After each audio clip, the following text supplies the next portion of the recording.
Hello everyone, my name is Cutie and welcome to Perilous Paths here on GDQ Hotfix. We focus on Soulslikes, Roguelikes, Metroidvanias, and other adventurous speedruns. Now when we think of dangerous and challenging games with non-linear progression, i.e. Perilous Paths, there's one franchise that's especially known for picking stages, picking bosses, based on what you might have on hand, based on what makes sense, and more importantly, what they might be weak to.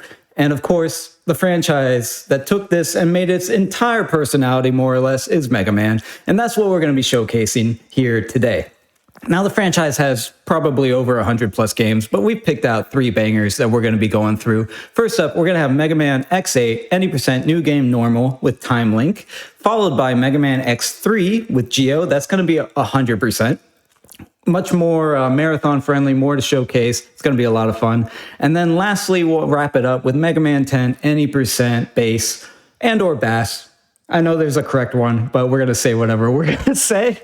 And yeah, it's going to be a lot of fun. I've been looking forward to getting Mega Man, the Blue Bomber, as he's otherwise known, to make his Perilous Paths debut.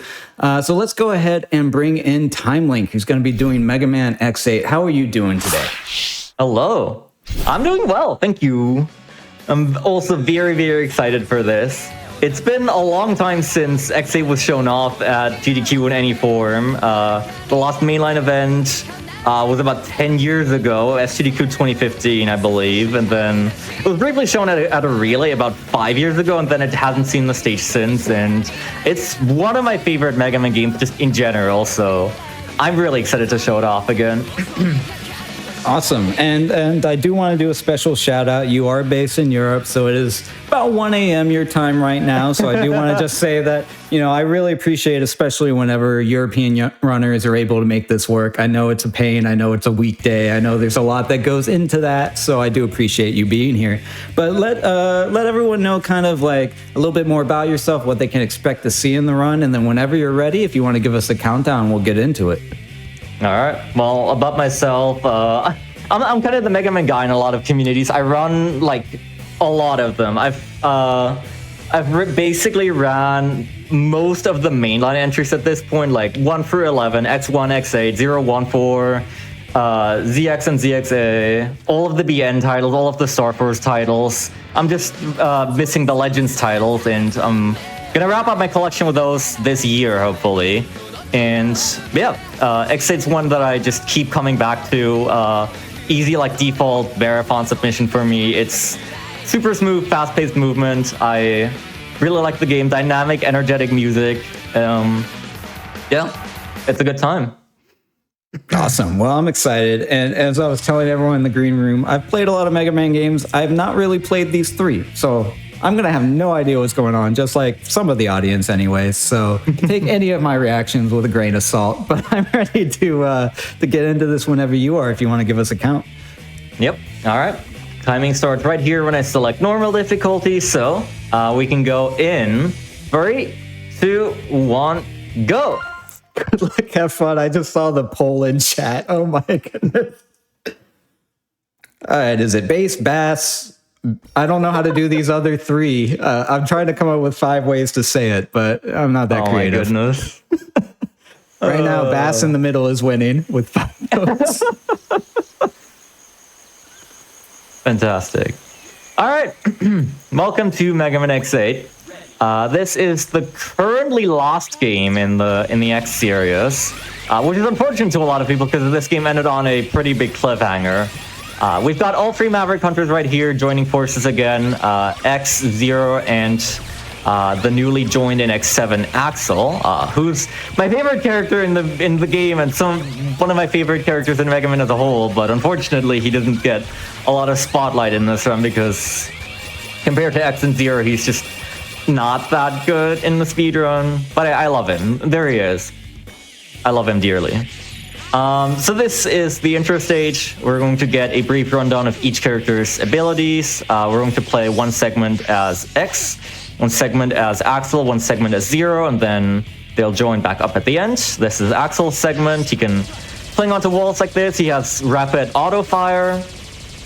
He has a dodge roll that we will never see. And yeah. Right here, after this gauntlet room is done, there will be a couple of these throughout the game where you just defeat a bunch of enemies, and then eventually the game rewards you with a couple rare medals. We're going to have a segment where we join up with Zero, and we have to do something that is unique to this game called the double attack. When you have 2 hunters in Tau, you can fill this gauge at the top, and then when it's full, you can do this right here. This is the absolute bitrate killer, unfortunately. And ideally, you would only see this once in the run. We're probably going to see it twice because on the final boss, on the final phase, it is really, really good to use. But we'll get to that when we get to that. That's a long ways away. But in general, just because of the long attack, it tends to not be or the long animation tends to not be worth it. Now we've got a segment as Zero. He's got his saber. He can double jump, and he's going to be basically our primary character throughout this entire run. X gets some spotlight here and there, but Zero is where it's at, which has really been the case ever since like X4 when they started making Zero a proper playable character. He's just been taking the spotlight over X. I mean, he does have a lightsaber, I mean laser sword, or whatever we want to call it. Now, one final segment as X. Don't ask me how I did that. That is not part of the plan, but it's okay because it looked cool. So I'm going to say it was intentional. Alright, so the intro boss right here, his name is Krabsy. He introduces, or, well, I guess he tutorializes a mechanic that is also new to this game. Being enemies that have a shield. He cannot be hurt until each character has like a specific thing that they can do to break enemy shields.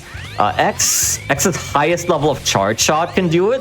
Zero needs to land a triple slash combo, and Axel needs to keep up a rapid fire.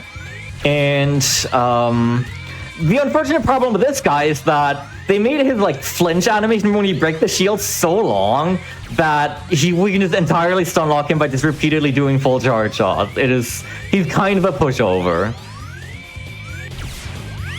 Last hit only needs to be a half charge, and there we go. That is the intro stage done. Poor guy. Alright. Now we have a bunch of cutscenes that thankfully we can all skip. Vile shows up and kidnaps Lumine, the director of the Jacob Orbital Elevator project, which is going to become relevant in the story a good bit later. That's after we defeat all 8 Mavericks, but basically they're trying to go to space with an orbital elevator. There's a lot of biblical references in this game. We are going to go into our first Maverick stage. We're going to choose our hunters, and they give us 2 new navigators in this game, Lair and Pallet. Unfortunately, we just turned navigation off. They all have like unique things they say casually. One hints you like at boss weaknesses, one hints you at secrets, etc., but we like to go fast here. This stage is a lot to take in visually. This is one that scares people, both casually and when they learn the game as a speedrun, because it's very involved. The important thing to note is I'm not actually like controlling the path that the vehicles here take. This is a special ride chaser stage. I'm only like controlling myself a little alongside this path. I'm trying to keep up these boost items here as well as I can. Oh, I missed that one. That's not good. The goal is just to shoot him down here, and then the segment ends and we get to the boss fight. Ideally, you could do it right around here, but looks like we're gonna have to go a little longer. But he's already flaming. I really want to get him in here. This is like your... Okay. If he gets past this point, then it's a little dicey, but thankfully we made it. X8 does not actually have any like traditional platforming stages. X8 tries to do something fairly unique with each stage, which I appreciate about it. But a lot of the stages aren't, you know, the kind of classic gameplay that a lot of people like. I like how there was people just waiting for the subway or whatever equivalent, and none of this fazed them. They were just like, you know what, this is commute in modern day New York City. This is just what it's like. Alright, we got our first boss here. Very, very simple technique, just combining air slashes. We're not very strong yet, but things are going to start going a lot faster than this. Once we're 2 stages in, okay. I nearly fell off the stage because of the recoil right there, but we made it. After every stage, we get this gigantic rainbow of rare metal floating down on us. It's a really good cue for splitting when the happens and you get the medals, but I don't have a timer up. But the main important thing is that you get 3,000 medals from it, which is a currency used in this game. And we're going to use those right away. We're gonna head to the shop and buy some items for the next stage. That's kind of another thing some people don't like this game for, is that like instead of in-stage collectibles, you basically have these medals that unlock things for the shop. We're gonna be using a bit of that. We're gonna buy a life up for X and Zero and some small potential on-the-fly healing for the stages. And now this is one of the only stages that we actually take Axel into, because this stage has a hidden object, a hidden rare metal that we really want to get, because it unlocks one of Zero's weapons for the shop called the D-Glaive. And the D-Glaive is absolutely incredible. It's gonna help us. It's affectionately called the Big Stick in the community, and it helps us just take the bosses apart. This is more or less a stealth stage. There's not actually a stealth gimmick outside of one section, but it's like a quiet and dark stage. Right after this segment, there's something very interesting, because I was actually explaining this earlier, but there's spotlights that catch you. You have to do like a little gauntlet if any of them get you. But the spotlights don't render properly on like newer, higher NPCs with like modern graphics cards for some reason. And so you can't see the cone like on the walls and the floor. You just have to guesstimate their position. Now it's pretty consistent and... never mind. Usually you shouldn't slip up, but... this guy's annoying. He's in a really bad position. Okay. Okay, that's fine. I can salvage this. Hold on. I need to do something. I need to work around for something. So among the assault right there, annoyingly to me, was a guy that I wanted to copy using the copy shot right here. And yeah, I just had to get an extra one from an extra assault. Using the copy shot, we can pretend to be that guy's friend and get in here, turn on the generator, and then that makes this entire section bright, and there's no more spotlights for the rest. But more importantly, right at the end here, you can barely even see it on screen. Up there is our precious D-Glaive that we absolutely want to have at all costs. So it was really important. I had to like think on the fly for a moment there.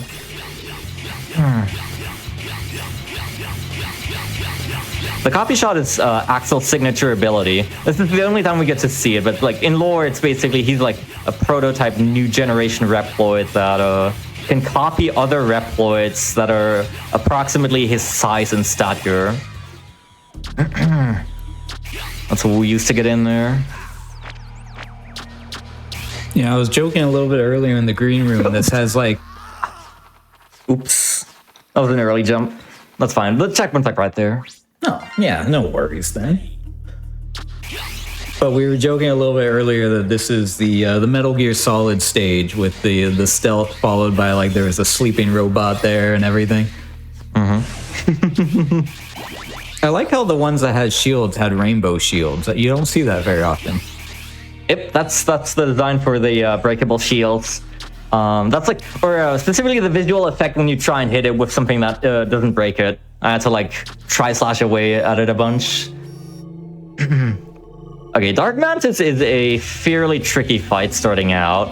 This guy is pretty fast, pretty erratic sometimes. You need to kind of dance around him. And he does hurt for quite a lot if he gets you. Now he's going to start jumping onto the walls. I'm going to have to try my best to get damage in. He can also grab you if he lunges towards you. He can fire some arrows.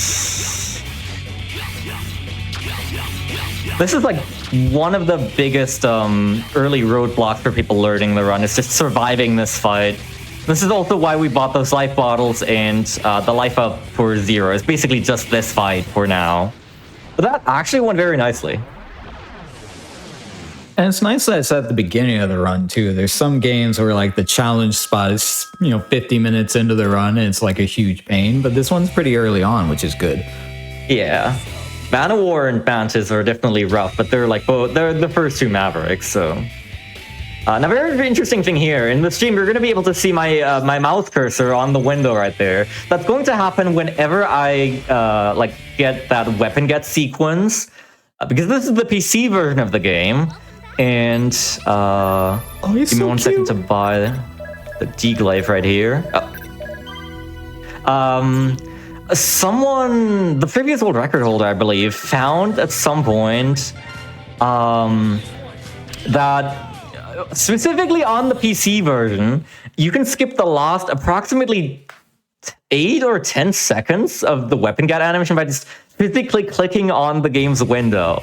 So you're gonna see that cursor pop up whenever I get a weapon after a stage. It's pretty funny. They give you a really cute Mega Man X cursor. I really like it. Now something very interesting is going to happen right here, but I won't even have time to explain it because there's something else I would like to talk about. Right now, this is just going to be a miracle. You're gonna have to live with that until I explain you what happened in the next stage, probably. Is that Boba Fett? This is Vile. He's a really important part of routing this game. What I'm actually doing right here is a route that is fairly recent as far as this game's speedrun goes. This is technically the first time this has been shown off, this route. Being Trilobite Furt. Back then, people used to go to Gravity Antonian Furt. And the main reason for that is the Vile spawns. Vile, he's back in this game. He will sometimes randomly, replace mid-bosses in certain stages. And there are 2 in particular that you really want him to replace, being the one in Trilobite, which is, the one here, and the one in Antonian. A large part of the old route was just making sure that you get those 2 particular Vile spawns. And people back then didn't really understand how his spawns work exactly, what mid-bosses he would replace, so they just stuck with it.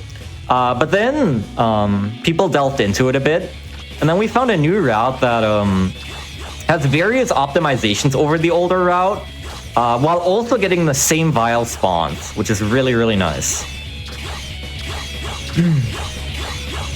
The most of it is going to be in Gravity Antonian's actual state, where we can do a couple skips using Pandemonium's and Burn Roaster's weapon. But there's going to be some minor optimizations along the way as well, which is really cool. There's no downsides to this new route, it's just upsides. I guess if you were an old runner, you would have to redo your splits, but that is a small price to pay.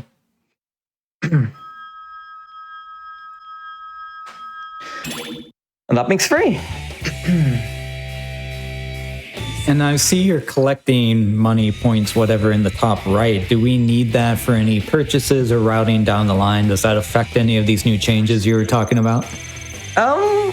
It kinda does. It isn't, the new route doesn't affect it, but there is a specific metal route in terms of things. This is actually going to be the last purchase here I make for a while. I'm going to buy a life up +1 for 0, and then we're going to save up until we have 15,000 metals. Because that is the price of the shock absorber rare metal for 0 that we're going to get in Avalanche Yeti stage, and that is one that we really want, because 0 is our main character, and shock absorber completely negates all knockback, and that is going to be very useful for the last stages that we have it in. Alright, so now I get to talk about this. Welcome to Spinfly. This is probably this game's most popular glitch. The technique that we got from Dark Mantis, it's called Resitzen, and on its own, what it's supposed to be, it's just, it lets you spin and hover slightly in midair until 0 eventually gets tired and has to fall to the ground. the game has like built-in functions for canceling the move early in any downwards direction of your choice.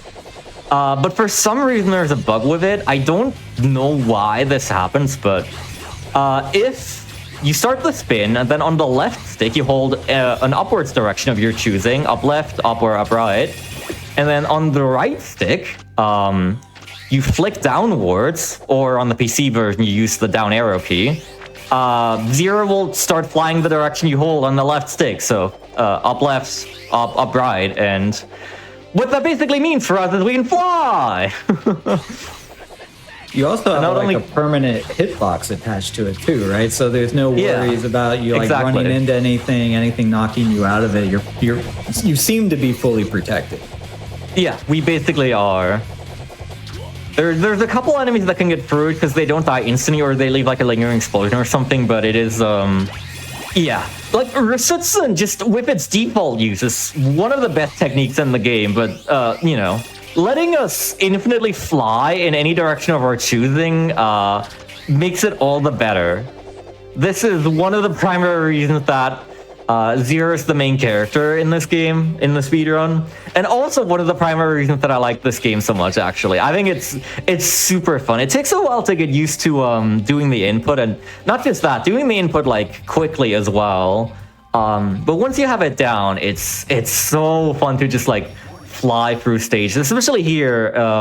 Bamboo Pandemonium is the stage where we best get to show it off with like, we nearly go out of bounds. You like start to see some things de-render. It's really fun. I mean, I think a giant panda in a mech suit is really fun. You just kind of glossed over that. Yeah. Pandemonium's big weakness is actually his big hitbox. The way that the deglaze works basically is, or why it's so good for the speedrun, is if you line up the hits well enough with like the center of the boss's hitbox, then it can hit twice, and it leaves barely any iframes. So in like, if you know, you jump, you slash, and then you double jump, and you air slash again, that's 8 damage right there. Bosses in this game have 64 health. And Pandemonium has such a large hitbox that you're basically guaranteed double hits every time. So you saw him die fairly quickly right there. Poor guy.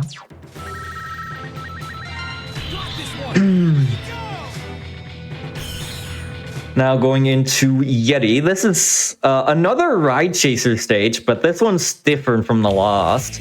This is, I guess it's more of a snowboarding stage.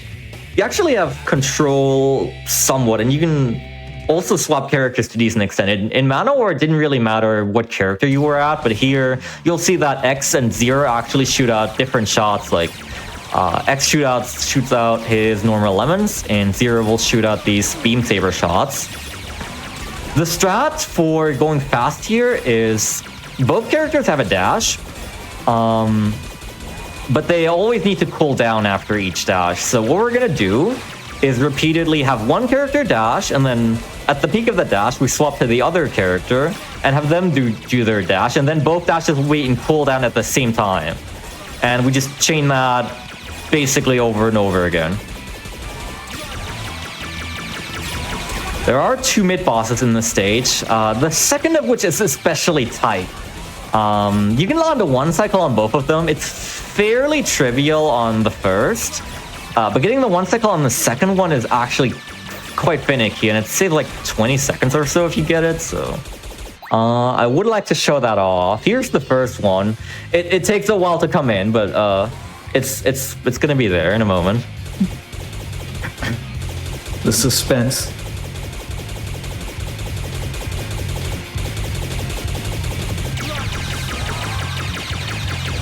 You also need to have like, you need to have a fairly specific rhythm for optimal damage output, especially with Zero. It's really important because the rate of fire is significantly slower than that of Exus. That was a very, very easy 1 cycle right there. You didn't even get to attack.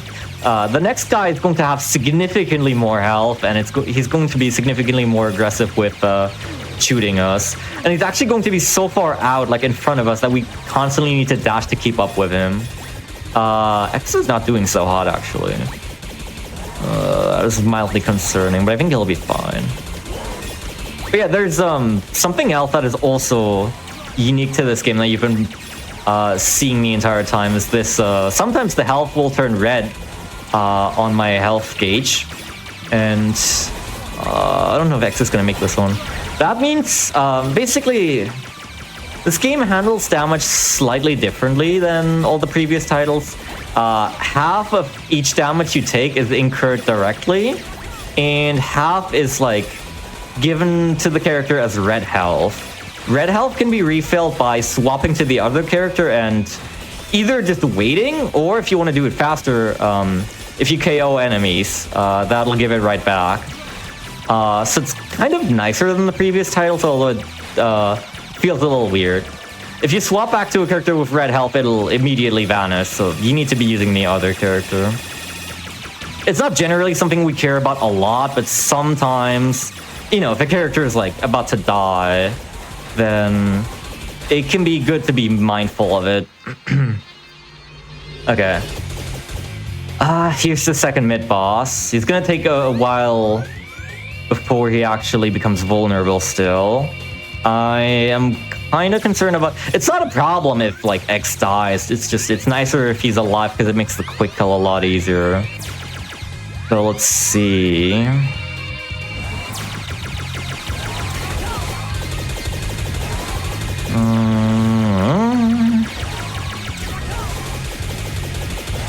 That looks good. Yes, nice. What? Wait, that was really fast. Okay. I actually missed this in the practice run, so that was really, really good. Heck yeah. That's marathon luck for you. Love to see it.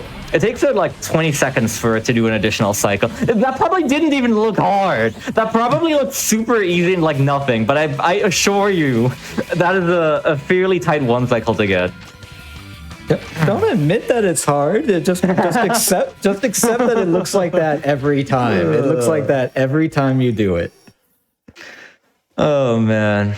So yeah, we took a tiny detour right there, just before the boss door. Spin flying up to get the shock absorber rare medal for the shop for 0. We're not going to be able to buy it yet. We're going to be able to buy it after Gravity Antonium, which is our 7th stage in this route. But it'll be useful for the 8th Maverick and all stages that come after. Avalanche Yeti is fairly standard, but he has some annoying attacks. When he uses his Drift Diamond, he can freeze you and force you to swap characters. And sometimes he can bury underground and charge up for a Shoryuken. And that actually hits pretty hard, as you would expect. Yeah. Well, as we're transitioning stages, I did see a couple people in chat looking for information on SGDQ, and I can let everyone know that Summer Games Done Quick 2025 will be live in Minneapolis from July 6th to 13th, and you can register to attend the event by May 26th. So you can use !SGDQ in Twitch chat or visit gamesdonequick.com for more information. And alongside that, GDQ is actually hiring, so if you love creative work and have experience in planning and organizing, you can apply to be a prize assistant at our mainline events, including SGDQ. So visit gamesdonequick.com/jobs by May 11th to apply for that if you're interested.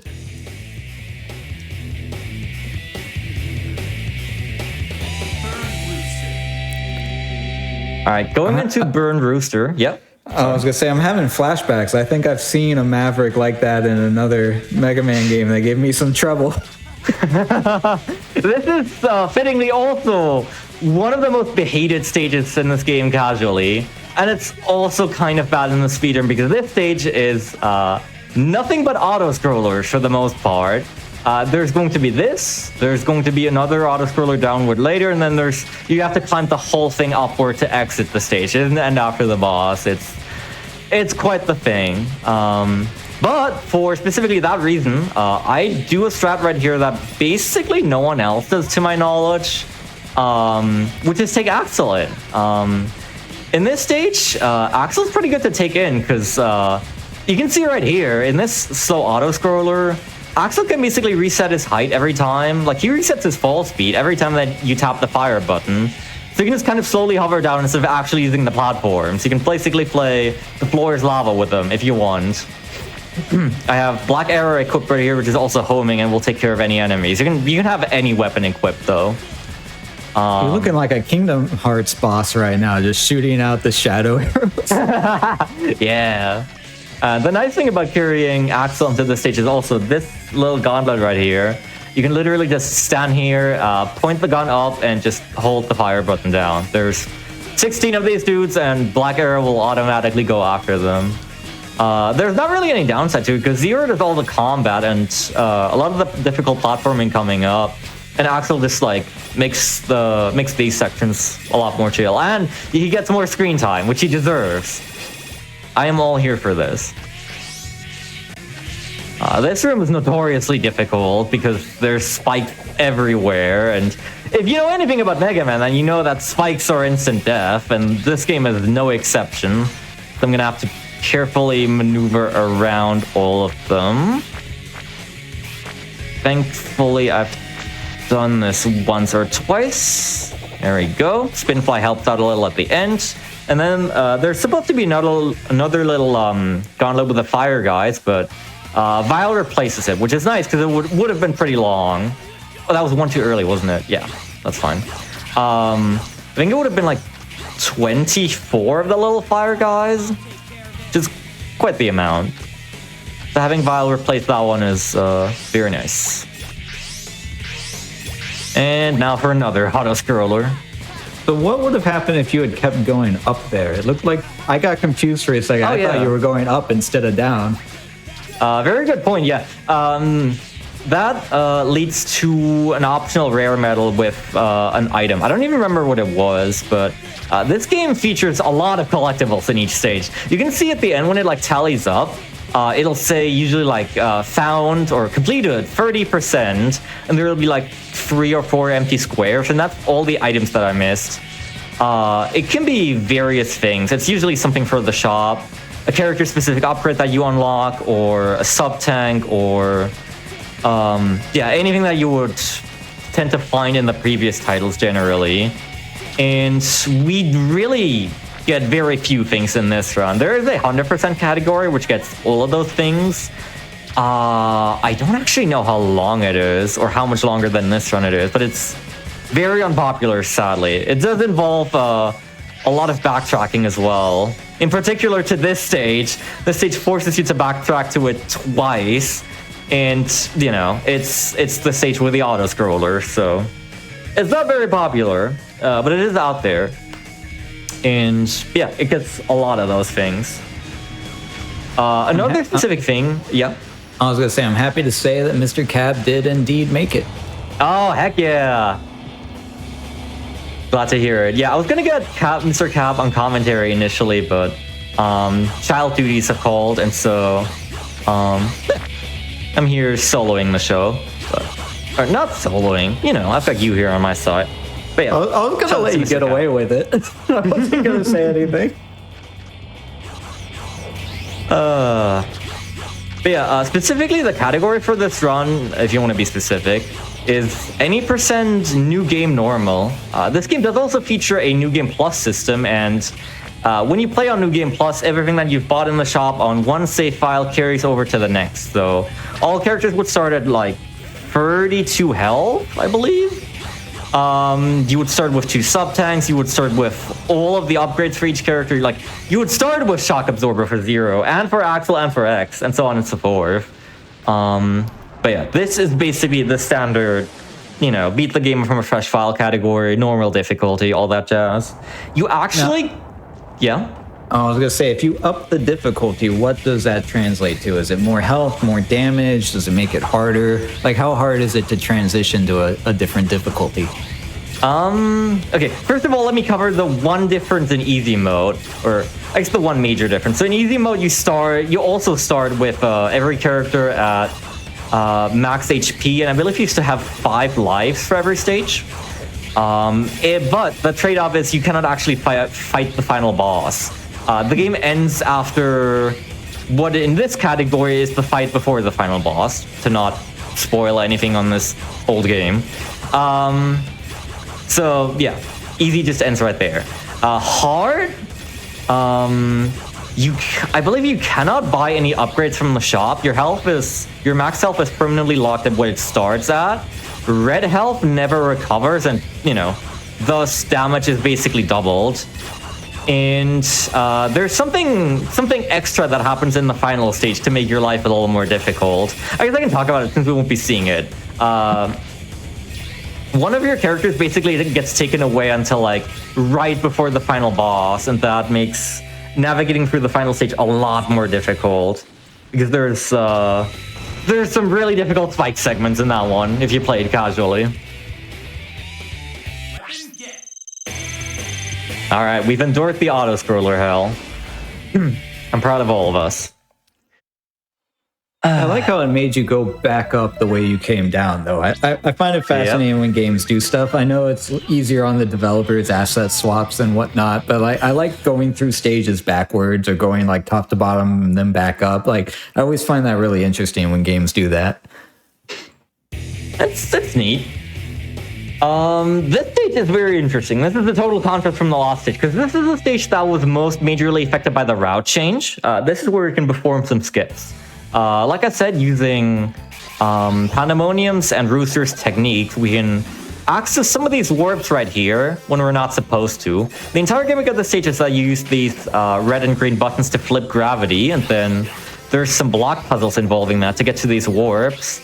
But you're going to see in the next room that sometimes clearing away those blocks is completely optional.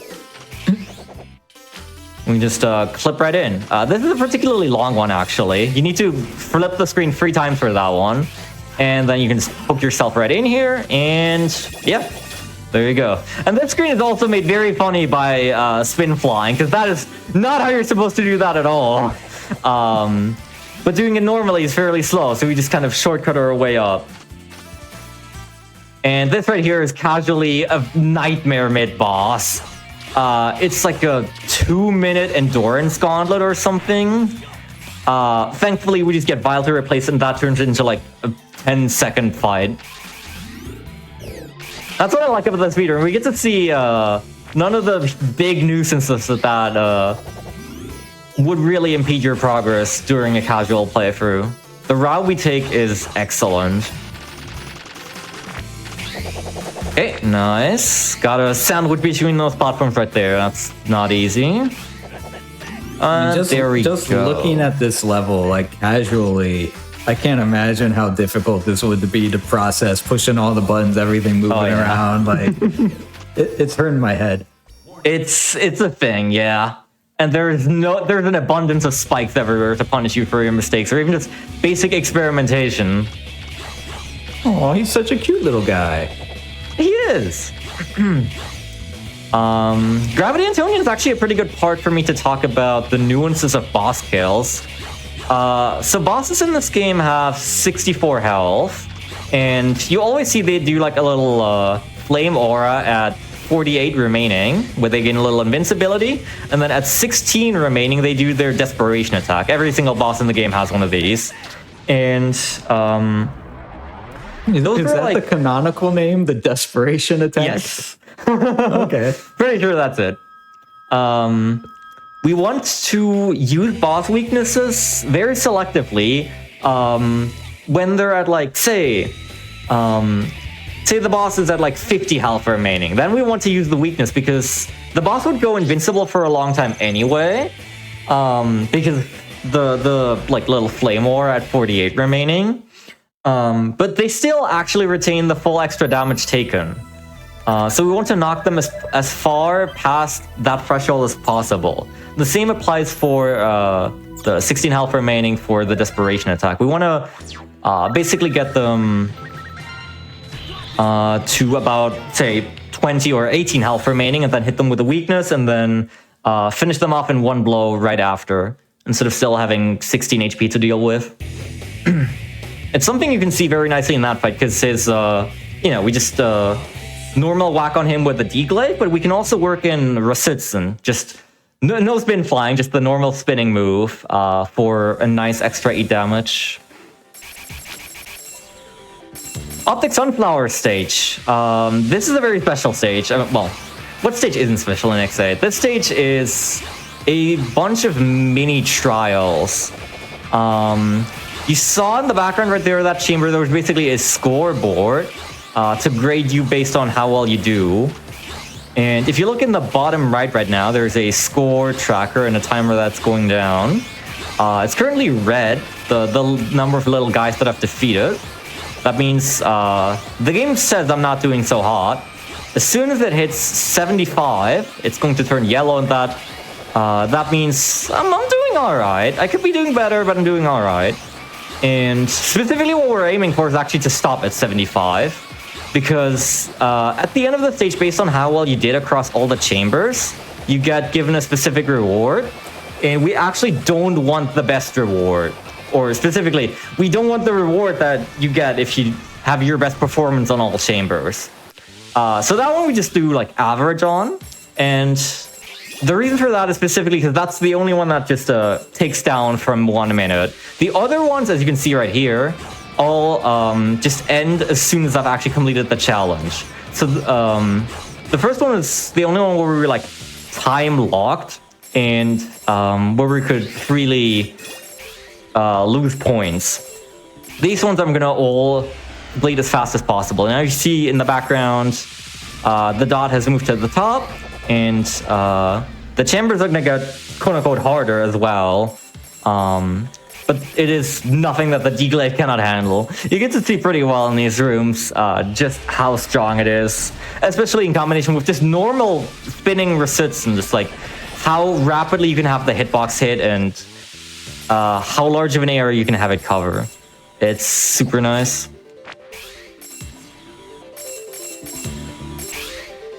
Specifically, the reward we want to get at the end of the stage is a sub-tank. It's not mandatory to complete the run. You can do without. And actually, in my PB, I had to make do without because I just jumped right past it, embarrassingly. But it does help a lot in the final couple fights. So we want to get specifically like 6 or 7 of the top dots in the background works. Yeah. 1 second 15. There's also some really cool movement in between these chambers using the spin fly. There are a lot of chambers that specifically happen to lend itself well to that. I'm getting like serious. If anyone's ever played like Smash Bros. Adventure Mode or like World of Light or whatever it's called, where you get random stages with random modifiers and items and stuff, that's kind of it's like, here's a dude, but he's gigantic, or here's two, one of them has an item, or like I'm getting those kind of vibes. Yep, here's our dude, but he has a gigantic dragon armor. Because of course he does. This stage is all about these little guys. Their name is MameQ. They're pretty similar in design to the Surf bots from the Mega Man Legends series, but they don't actually share any other traits, and I don't think they're supposed to be related in any way. Right here's the rare medal that we earned, the Subtank. Gonna buy that in the shop after the next stage. Here's where you could fight Cutman if you're on the X Legacy Collection, but alas. The Legacy Collection is actually not great for the speedrun because it does patch the spin fly glitch, unfortunately. That's one of the few things in the collection as a whole that they touched and fixed. Pretty unfortunate, because it means even casually, if you want to mess around with it, on that version you can. You have to use the original PS2 version or the PC version for the run. That's it, though, in general. If you're interested in, like, playing any of the Mega Man games, most of them are available on, like, Steam and all latest gen consoles, thanks to Capcom releasing plenty of legacy collections for each series. There's like, you've got 1 through 11 fully covered, X1 through X8, 0, 1 through 4, both of the DX games and all of the BN games. If any of those tickle your fancy, then the legacy collections are a very good way to go about that. They're also on sale on Steam very, very frequently, and they give you very good prices for them. I gotta ask, was that like Christmas Tree Man? What was going on there? I guess you could say that. That was Optic Sunflower. He randomly warps around the stage. Sometimes he fires those trapping orbs, which are a bad pattern. You don't want to see those. Ideally, you get him you get him to the desperation attack before he rearranges the stage more than once, but I didn't get it there because the pattern was somewhat unfortunate. I like how that one upgrade was just called the ray gun. Oh yeah. It's actually one of the best ones for Axel. It's just like a straight up laser gun. Unfortunately, the longer you hold it out, like, it makes a fairly obnoxious sound effect. And I used to be going for this stage with just Axel and the ray gun, because you can't just do that. It's powerful enough to just solo this stage, but you're going to be so sick of that sound effect by the time the stage is over. Because this stage is the stage with the best music in the game, the Jacob Orbital Elevator, and also a 3-minute auto-scroller. 3 minutes. Okay. Yep. So now when we've beaten each Maverick and we have to try and rescue Lumine, who was kidnapped in the intro stage, and we're gonna take the orbital elevator up into space to do that. Now, for me as a runner, that just means pressing B, A, B, A, B, A, B, A. I don't even have to input any directions. This is literally as simple as it looks. I wish I could show you, but it's just jump and press spin, and then you jump and you press spin. So, yeah. Anyone can do this at home. The spin attack is very powerful. That means it's my time to shine, and I can tell everyone I was actually about to ask. I can tell everyone about GDQ's AAPI celebration, which will be on May 3rd and 4th, aka this weekend. You can celebrate AAPI Heritage Month with a weekend full of Asian and Pacific Islander speedrunners. Use !AAPI in chat for more information. And you can always go to gamesdonequick.com/hotfix to check out this season's lineup and check out an in-depth schedule for the look at every week's runs, whether that's an event like this, whether that's looking at what Perilous Paths or any other show has going on. You can always check out the most up-to-date schedule by going to gamesdonequick.com/hotfix. I don't want to spend the next 3 minutes just doing announcements though, so... Absolutely understandable. Yeah, so what else can we... Is there any fun facts, any trivia? What makes this your favorite X game? We got tons of stuff we can talk about. Let's see. Any fun facts trivia? What makes this my favorite X game is just... I really like the smooth, fluid movement. I really like spin flying. This is actually... so I was teaching someone... as part of like a Speed Game Exchange event, I was teaching someone X7... just weeks ago, or really just a week ago, and man, the movement in this game, as much as I love X7, and as much as I do want to give it spotlight, it just feels so much more sluggish compared to this. It's like, it's all slow to start up, and dash wall jumps in that game pretty much don't exist, because they just take all of your momentum out. So the movement ends up being pretty strange. Yeah, I don't know. This game is kind of like a power trip as well, if I'm honest. That may be part of why I have so much fun with it, is you just get to annihilate everything in sight, and you just get to pass over all the platforming. It just feels good. Here's the very, very funny part. Right here, this is where the orbital elevator ends, and I must go! My planet needs me! And then we get a nice view of the stars right here as the elevator goes into position. Is that, like, does that affect anything? Do you spawn somewhere else? Or like, no. Okay. It's just visual. Zero comes back down to Earth right to start the fight. It's just a very funny visual side effect if you happen to spin fly into the trigger. That's, it's interesting. It's not like a pre-rendered cutscene or something. Like, it's still in-game models and everything. Yep. Here's also a very funny thing. This is Vile's desperation attack. You're supposed to be evading all those lasers on the ground and such for a really long time. Like, this one goes on forever.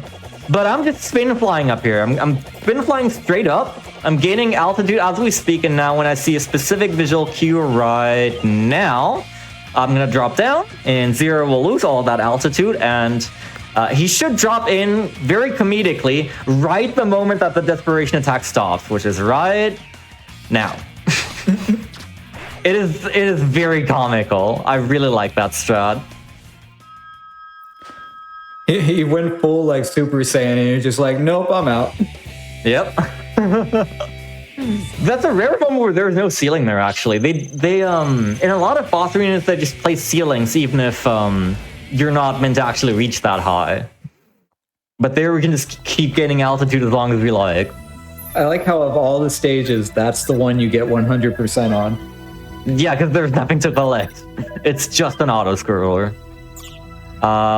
2 more purchases here. I'm going to purchase the sub-tank and a life up +2 for 0 because now is the stage that honors the age-old Mega Man tradition. Nearly every Mega Man game has this. I can count the number that don't and are like mainline games on one hand. It's 3 fights! I was going to call it a boss rush, but 3 fights is either one is fair game. Yeah, it's your classic 8 teleporters fight all the Mavericks again stage. They actually do have telegraphing who's where in this one, which is nice. Specifically, like it's color coded to represent the one you're about to fight. They have had some interesting ideas for showing you like who's inside the teleporter across the years. The first notable one was Mega Man 10, where they had the teleporters arranged in a square like the stage select, and the positions on the stage select were equivalent to which boss was inside each teleporter. And then 11, they like went just weakness cycle left to right, basically, or like I guess in a Z shape more or less. Let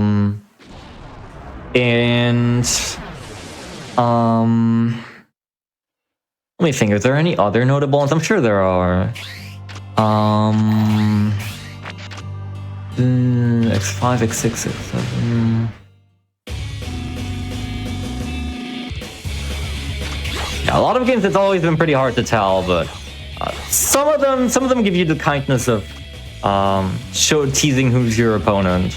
Not that it hugely matters, you need to beat all of them anyway. In this game, what's very nice is that they do give you a full-on health refill after every single Maverick that you beat. I actually wanted to land on the second pillar right there, but that's fine.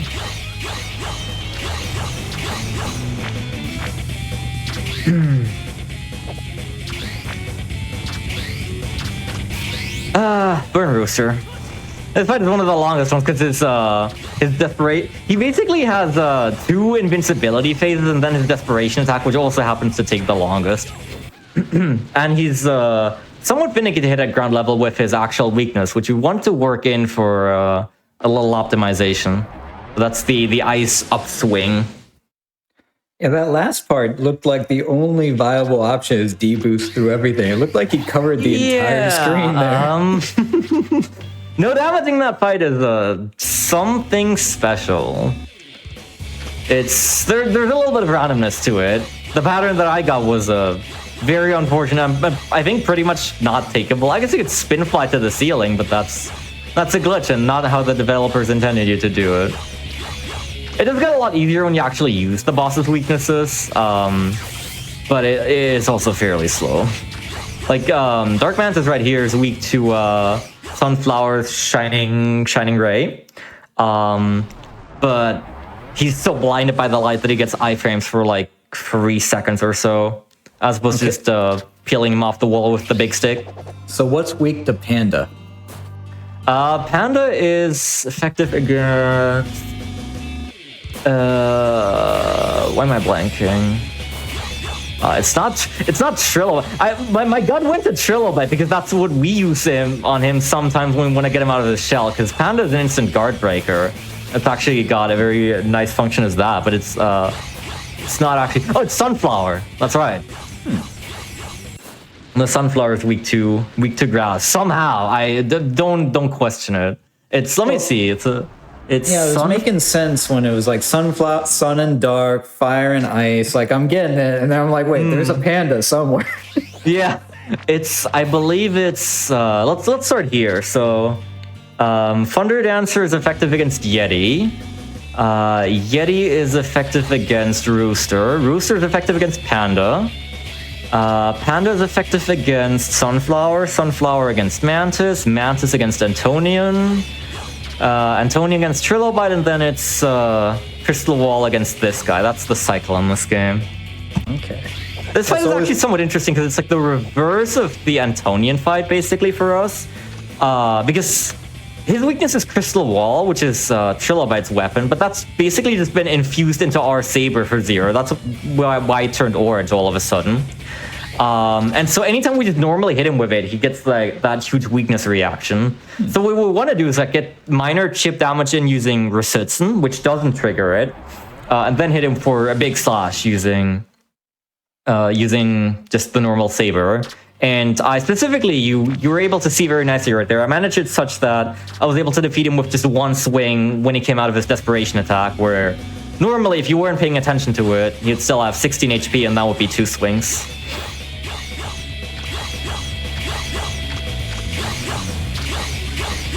Kind of does huge damage.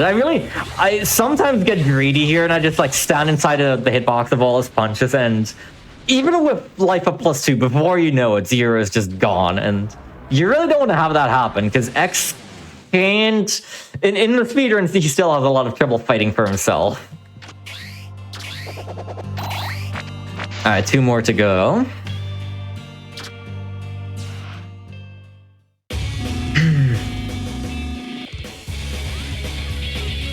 I think this one's my favorite of these Mavericks. It's a pretty wacky one, for sure.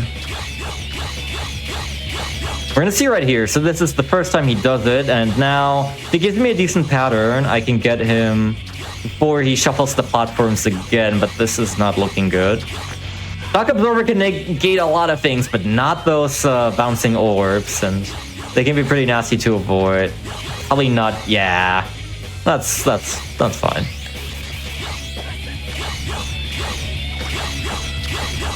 There we go.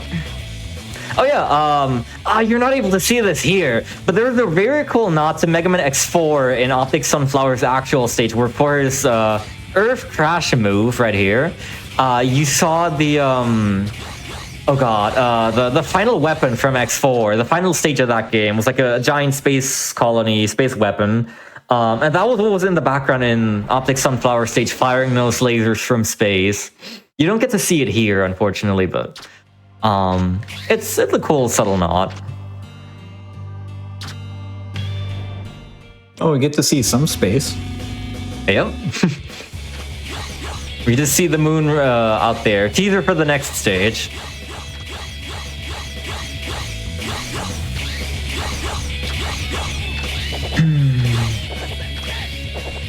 There we go.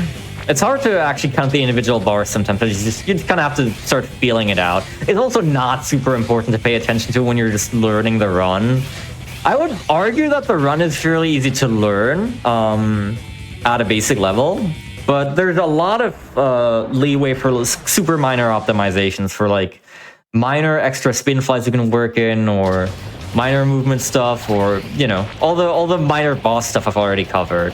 Here's a very funny part. Sorry to interrupt. This is important because right now everything's exploding, and the way that the game checks to turn off the explosions is if you've been moved through both of the doors in that corridor. And we haven't. We skipped one of them. We've only gone through one. So you're going to see throughout this fight right here, whichever way Zero is facing, there's going to be explosions. It's quite funny. But they don't do damage. Carries those with him.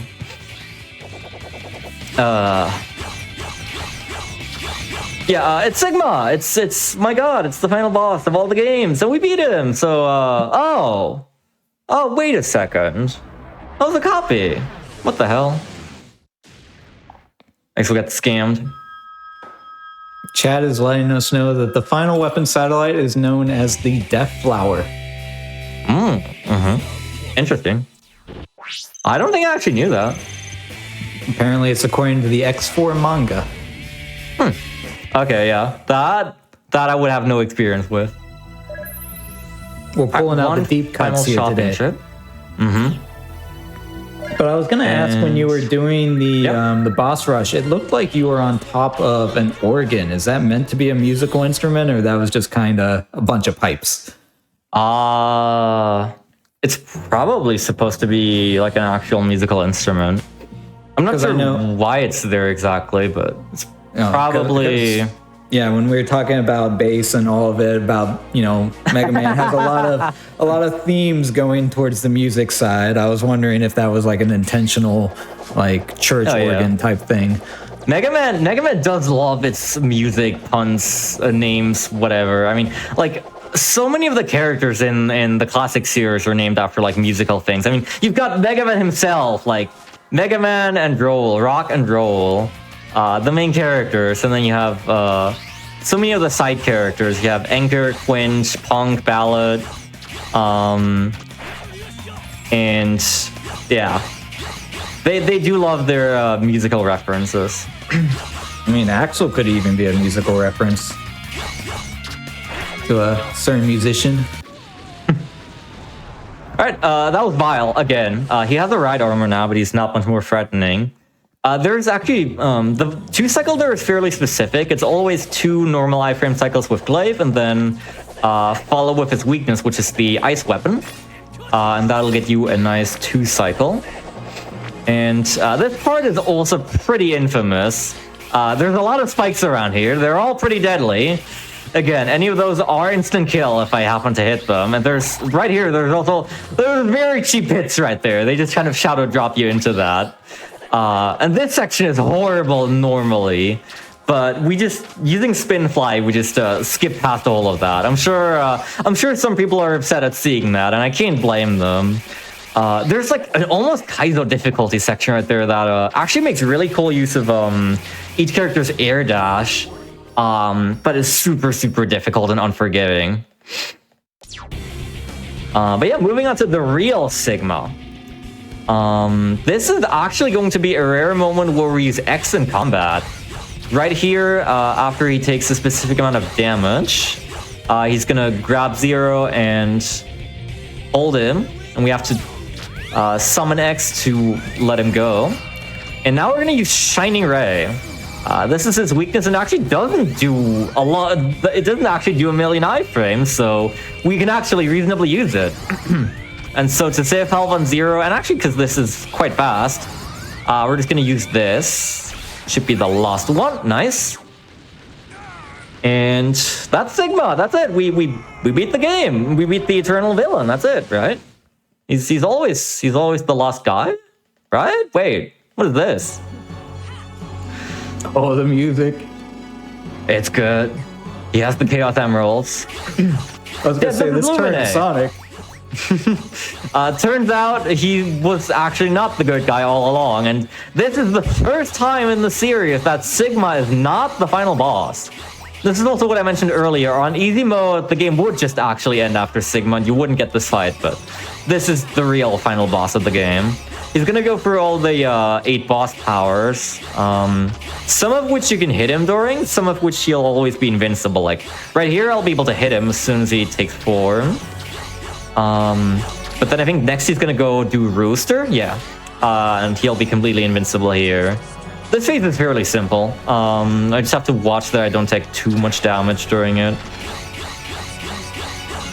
As I might have spoiled with that, there is a second phase, because this one, you know, it's cute, but it doesn't do a lot. The next one really cranks up the heat, especially when the music kicks in.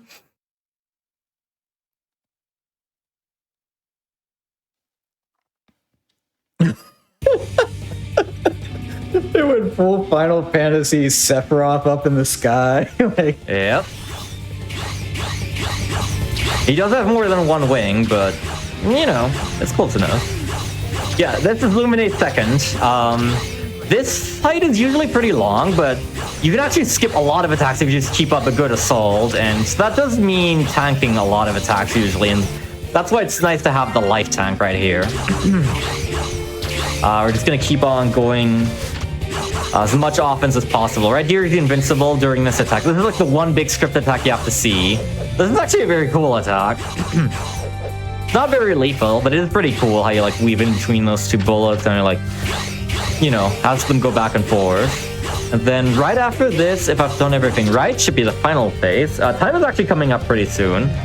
This is going to be his last phase, Paradise Lost. He just said it. The goal of this phase is to guard break him thrice, which hopefully I can do easily if he gives me a low spawn. Very nice. And then I'm gonna use the double attack from the start of the game, and then time is going to be as soon as the animation is over and normal gameplay resumes and Luminate starts exploding, which is now. GG. Woo. All right. I will say I didn't know what to expect coming into this. I knew it was a little bit different. I love this game. That was awesome. That was highly entertaining. I quite enjoyed that. Thank you so much for showcasing that. Again, it is now, I guess, about 2 a.m. for you, so I appreciate you taking the time. No problem. While we're watching some anime here, you can tell all the wonderful people out there where they might be able to learn more about you, if you stream, if you have a YouTube, anything like that. Let any shout outs, anything you want to talk about, now is your chance. Yeah. You can find me very nicely at just twitch.tv/timelink. I happen to be fortunate enough to just get that exact name. I stream pretty regularly at the moment. Some Mega Man stuff here and there. It's gotten less over the years. I've done a lot. Now it's a lot of casual stuff as well. I do also now, this is a very good point, manage a very active 2 YouTube channels. Since the introduction of the 100-hour limit on Twitch, I've been busy exporting all my stuff, and I've backed up basically everything that I've ever streamed. So there's still I think there's upload scheduled for the next 2 weeks at least. Yeah. If you want to find me there, that is much appreciated. Pretty active. Like to have a chill stream. Usually very spontaneous. Whatever comes to mind. And yeah. Great. Well, thank you again so much for being here. We do really appreciate it. But we're not done with our Mega Man special. Not at all. We still got 2 more games coming up. We are going to take a quick few-minute break to set up the next run, which is going to be Mega Man X3 100% with Geo. You're not going to want to miss this. But we'll be back in just a few minutes. Stay tight. Well, don't let it get to that. Just becoming Sigma could hardly be... Hello, everyone, and welcome back to Perilous Paths here on GDQ Hotfix. My name is Cutie, and we are in the middle of a celebration of Mega Man games. His first appearance here on Perilous Paths. We're going right into the next one, which is going to be Mega Man X3 100% with Geo and his commentator Satchmo. How are the both of you doing today? Fantastic. Awesome. If you want to take some time, introduce yourselves, tell us about what we can expect to see in this game, whether it might be a little different than what we just saw in X8, anything you want to go through, and then whenever you're ready, give us a 3, 2, 1, and we'll get started. Sure. Well, I'm Geo. I run primarily the Mega Man X SNES trilogy games, but X3 is my favorite. I've been pretty devoted to getting better at this game over the last few years. And I really wanted to showcase X3 Hundo because I think it's one of the most, flashy runs. There's a lot of cool tricks, a lot of cool movement, and I'm excited to just show some of that off. So I'll go ahead and give it over to Satchmo once I start. So I'll go ahead and start in 3, 2, 1, go. Good luck, have fun. So this is the joy that is X3. I do want to start off, by the way. He is the current world record holder. He will be humble and whatnot, but this guy is a monster. Also, I will try to keep up as best I can. This game is littered and riddled with bugs and glitches that are exploited. So in the intro, there's not a whole lot really that goes on. It's pretty simple, plain Jane. You just go fast, kind of Sonic-esque. But the first boss we're going to encounter actually is, it's probably a small point of RNG. Nothing too crazy. There's actually not a whole lot of RNG throughout the entirety of the run. It is fairly straightforward for the most part. There are 2 major bosses that are pretty big time sinks if they decide to not to be kind. Trying trying to think if there's anything interesting. Oh, there is the Zero climb, which is less than fun. Zero actually has a different hitbox compared, like it's roughly the same size as X's, but the way that it makes him climb, everybody refers to him as Fat Zero because he is just clunky, not fun. There is also a small little mini boss. The guy that captured X just a little bit ago is going to appear on screen. There's lots of jank in the game, like I said. They tried to alter hitboxes in this game, or not hitboxes, iframes, to do things, and because of the framework, you're going to see some really janky kills. Really cool, though, but I don't think there's anything else really interesting. One thing I will note, I'm going to start a little bit early on the first stage because there's a lot to go through on that one. The very first boss or first stage that we're going to run into is Buffalo. It is, or no, not Buffalo, Rhino. My bad. It's pain. It is pure and utter pain. There's actually a chance he could die in that one because everything, like you can't bonk anything hardly in that stage because it will just take half of your health and you'll almost die. You just saw pretty much like the worst case scenario for that fight. He was completely blocking every shot. Yeah. Brain fart. Sorry. Rhino. I'm trying to think of some of the cool things that happened there. I am drawing a blank. Would you like to explain the like how the boss's moves and how I'm playing the stage actually impacts like the moves he has? Oh yes, I can do that. So actually, when you go through the stage, there is an interesting bug. It's probably one of the first major ones that we'll encounter. When you go through the stage, as long as you don't die the first time going through the stage, the boss does not actually have his entire moveset. For some reason, he will stay on the ground the entire time and just go back and forth. He won't really shoot drills or anything. He just basically charges back and forth the entire time. It's only in this stage that happens for whatever reason. Don't know why. Again, weird glitches for the game. If you die, then that is when the boss will get all of his abilities and he becomes much trickier at that point. So it's very much optimal to not die. This mini boss, for example, right here is actually fairly simple, but the reason you can't take any damage is because you actually run into him to kill him. It's just by far and above way faster.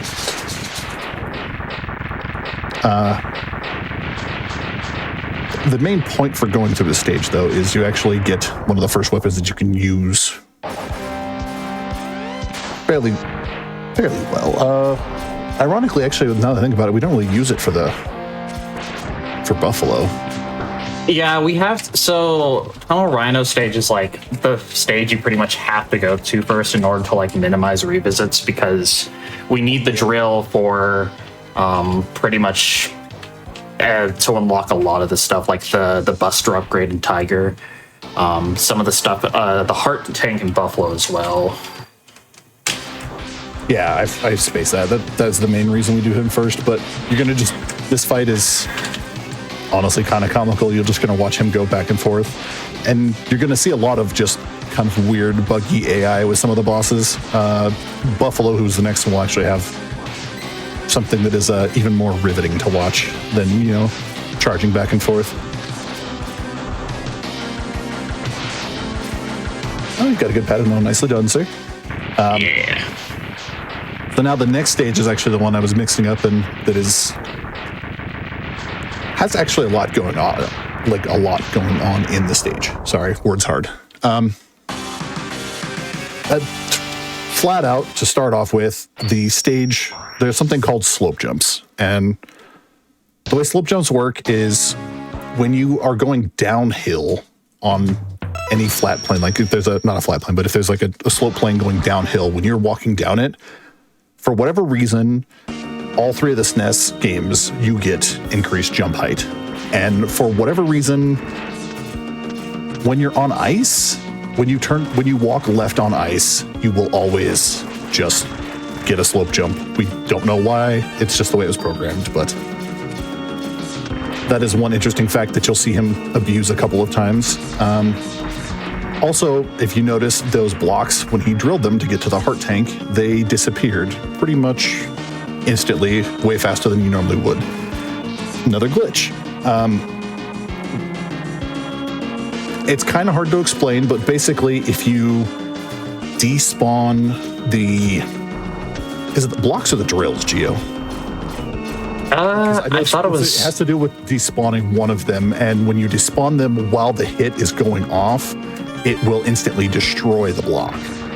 I just can't remember which one it is, but anyway, when you despawn them, it instantly hits and causes it to break right away.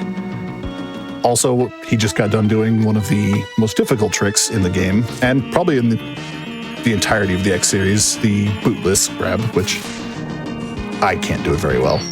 I've tried many times.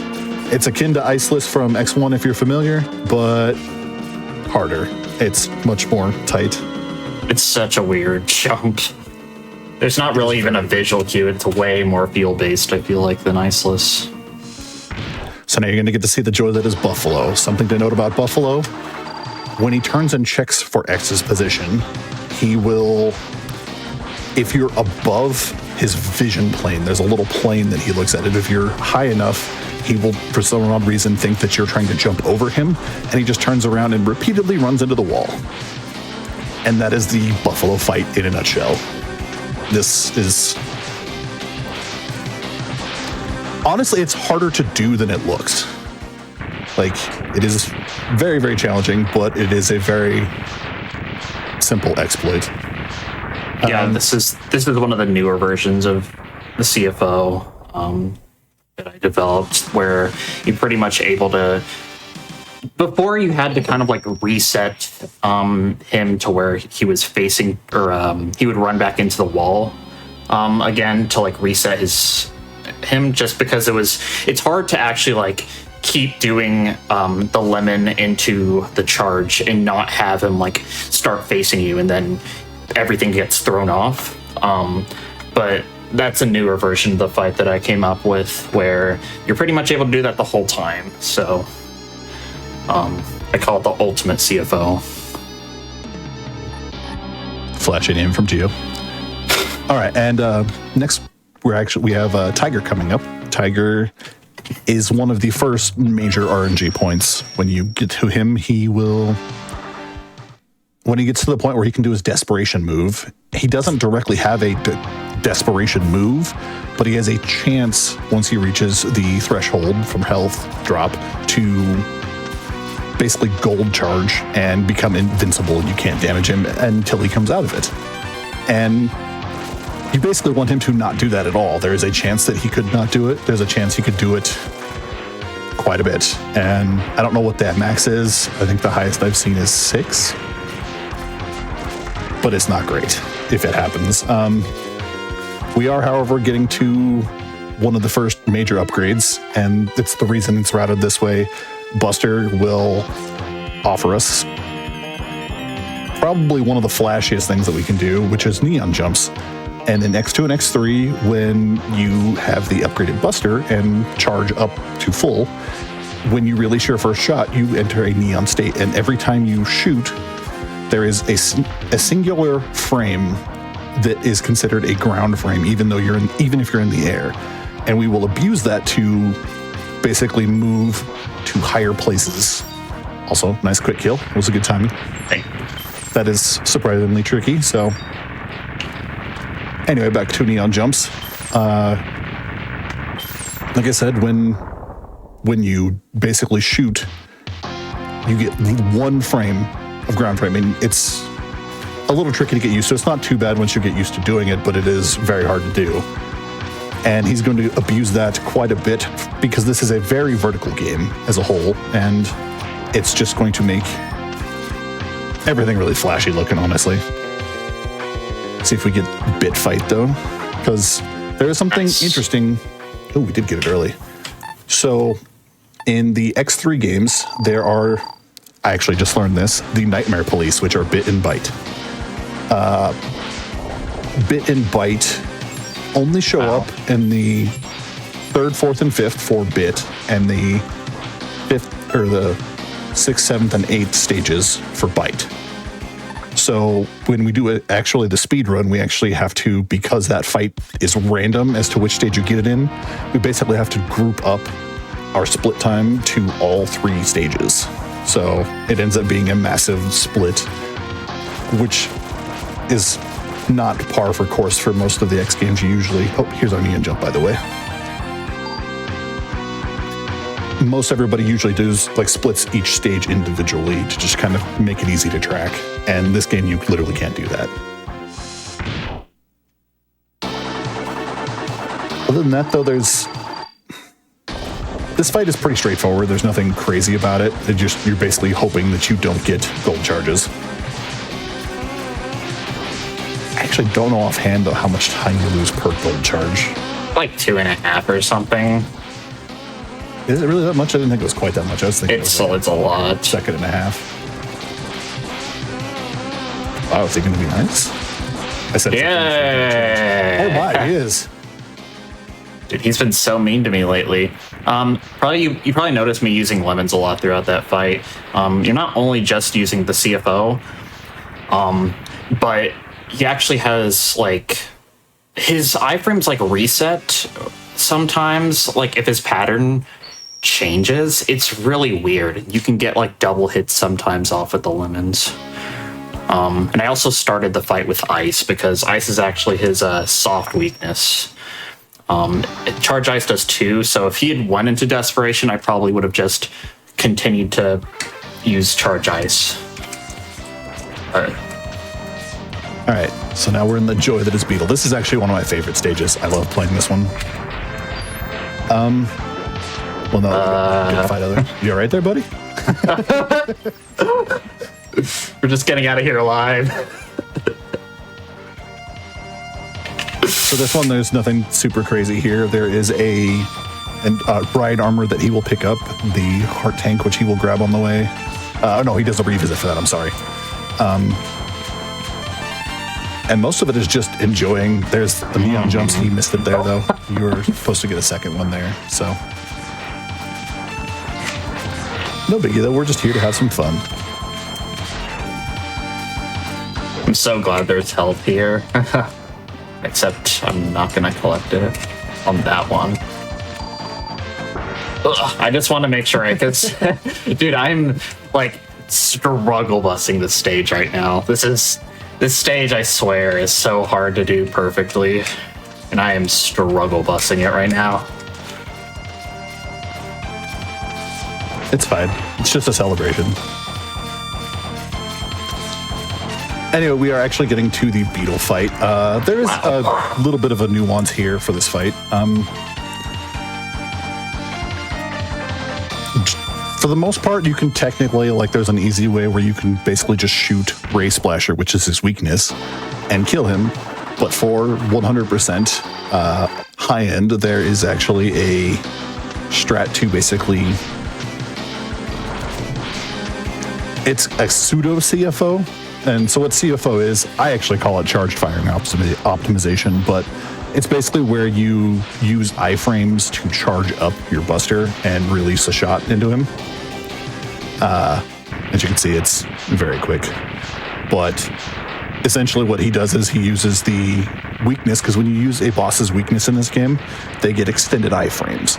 So there are numerous kills throughout where you will use their weakness and then charge a buster shot, because you can get a full charge and do more damage quickly versus just using their weakness. So that was an example of that there.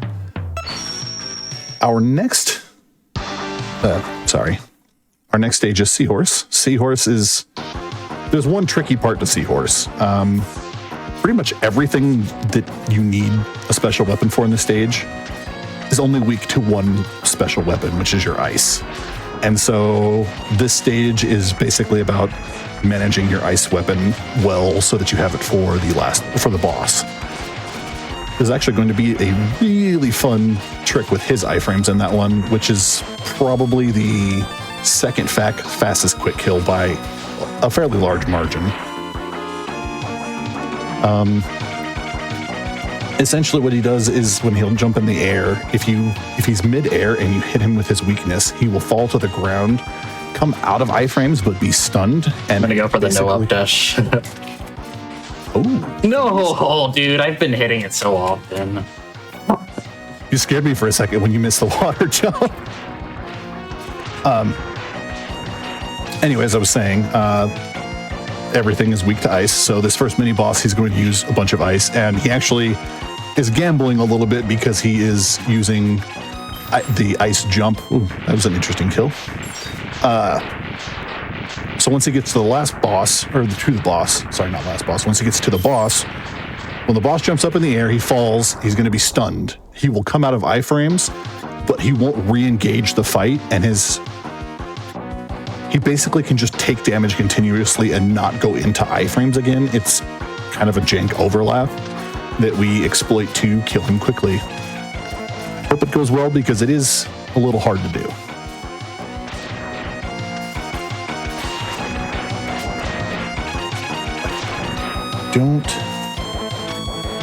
Honestly, you didn't do too bad though. You didn't take many hits in that stage.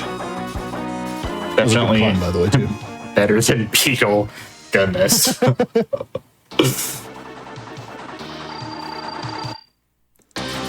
So again, hit in air. Nice kill, buddy. Nice kill. Again, as you can tell, he ran out of ammo. It's crazy.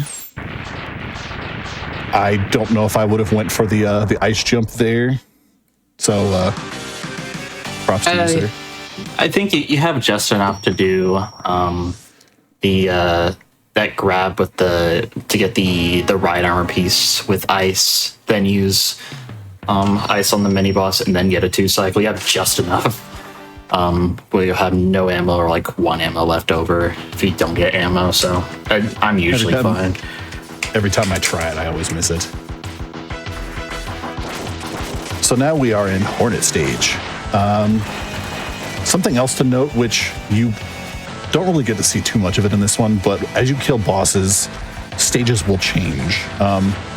So it's not really exploited much in this one. There is a mini boss in this stage that is despawned because of the order in which we did stages, but you don't really get a chance to see much of it. Once we finish Hornet stage, when he goes back to do revisits, we will have access to a heart tank that we didn't have access to prior. Oh, that was horrible. Nice kill, buddy. Nice kill. So at this point in time, we're actually going to get to unlock Ride Arborist finally. So this is the only way you can do it in the game. You have to basically drop down up ahead here and break into this wall. And that is not the same type of drill despawn, by the way, that I did earlier. That was literally just you're getting the drills off screen.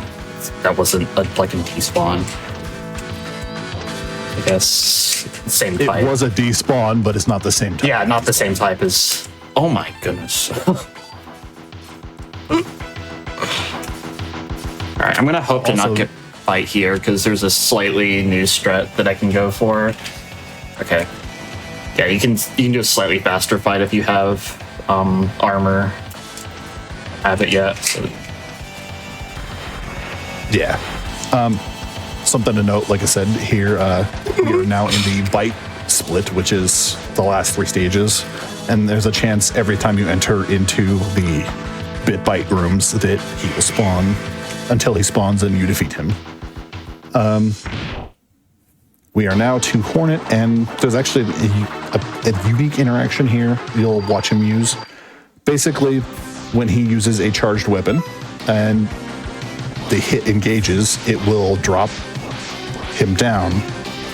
But if you pause and switch weapons, it will despawn, because you generally have to wait for the full animation to go away.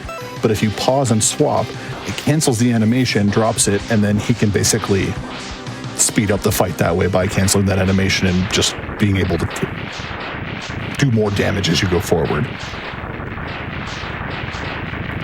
The next stage, though, this is actually going to be the next point of contention for RNG. The boss has a chance at the end once he goes into his desperation mode. Basically, what you're trying to do is roll patterns in a way that will cause him to not enter his desperation mode early. Once he reaches a certain health threshold, if he's on the very outside and you move him... Whoa. I've not seen that happen before. Yeah, that was a new one for me to see. Nice climb, though. Anyway, back to what I was saying is when you reach the health threshold and... Sorry, it's kind of hard to explain. Basically, you don't want him to jump towards the middle of the screen. He needs to already be jumping once you reach that threshold, or he will instantly go into desperation. And once he's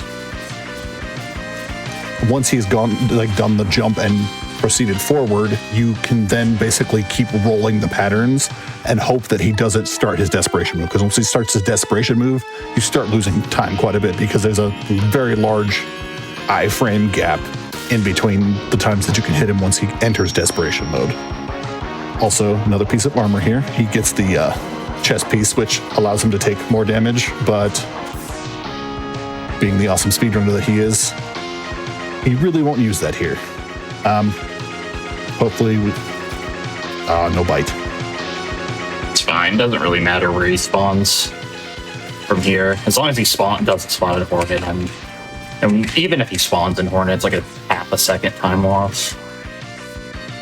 Yeah, this stage I think is probably the biggest time save for Neons, because you save a lot of time doing that double Neon you saw me do up to get the heart, and then the the Neon jump to skip using the charged gravity beetle weapon to get the armor piece. Honorable mention to the first use of right armor in the game, by the way. Actually, I think, is that the only use of it? You use one, you use in Crawfish. Oh, Crawfish, that's right, to break in to get the heart. All right, so now we get the joy that is the catfish fight. It's pretty straightforward to begin with. You just there's, again, a CFO variation where you charge, and then you use acid to deal 1 point of damage and charge up again. And so it's just a matter of going back and forth between that.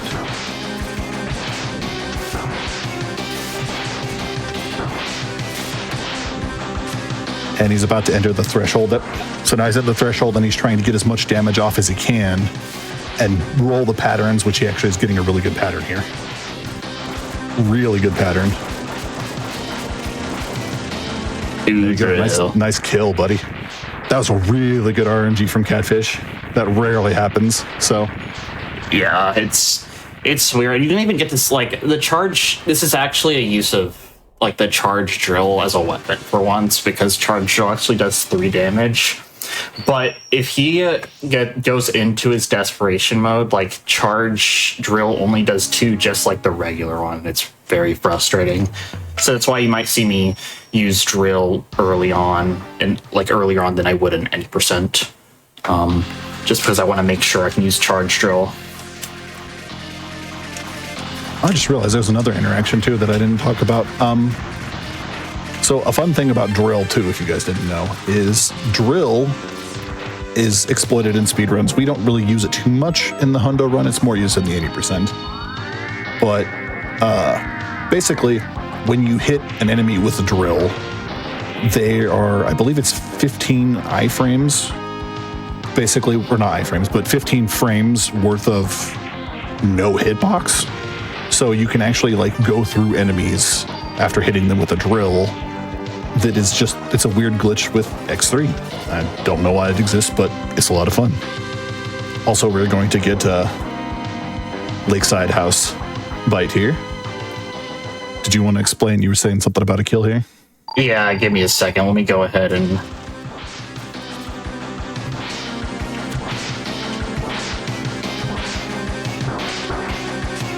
Yeah, so basically... Nice. Yeah, basically, if you hold right there after you get stunned, because the stun animation is different, your knockback is kind of different. My goodness.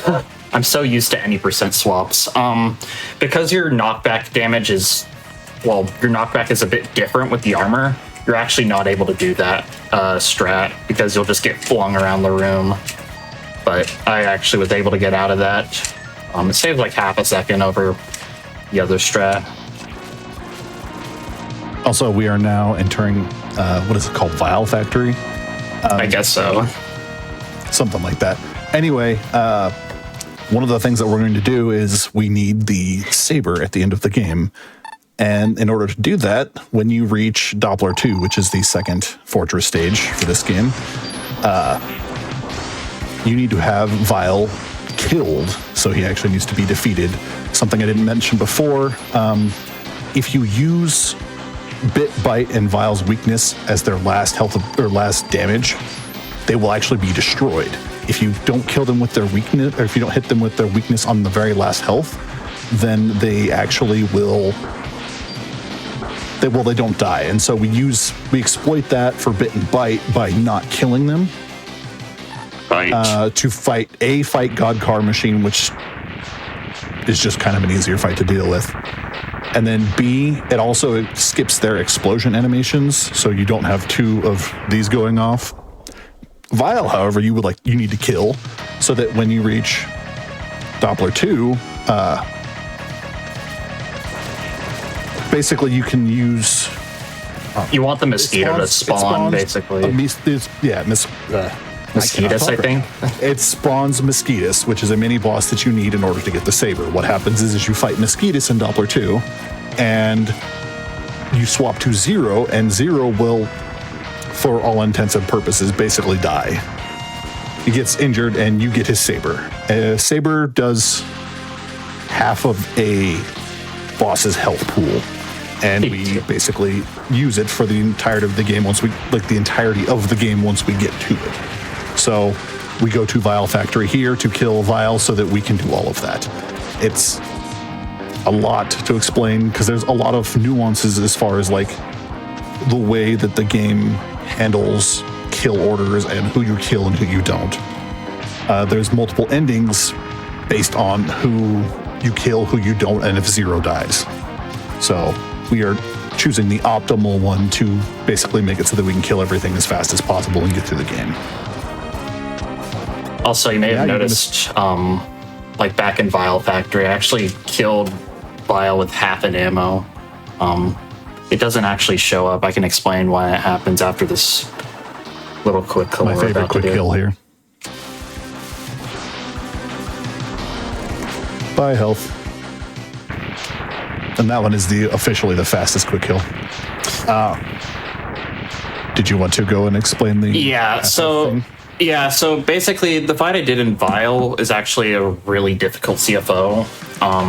You have to because you're managing your Ray Splasher ammo pretty much the whole time. But at the same time, you're trying to use a certain amount of charged Ray Splashers because it actually doesn't use an integer amount of ammo. It'll use like a certain amount. I think it's like 2.5 or 3.5 ammo. I can't remember.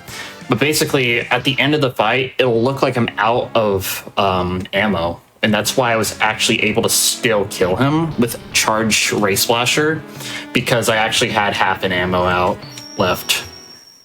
All right. And really quick, Bucket, just to answer your question, bud. The way that works on Crawfish, when you hit him with his weakness, there is a period after he is out of his iframes in which he has essentially no iframe, like it won't engage his iframes. So when you hit, basically the way that one works, because you do something simpler on any percent where you hit him with his weakness and then you mash lemons into him, since you don't have the charged buster for any percent. But in this one, you hit him with his weakness and then you charge up his weakness.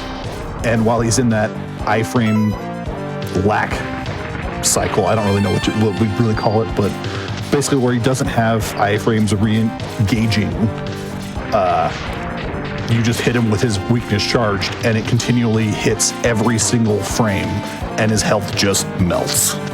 So yeah, it's not as hard as it looks, actually. I think You could probably learn it even as a casual player. It's really not difficult to do.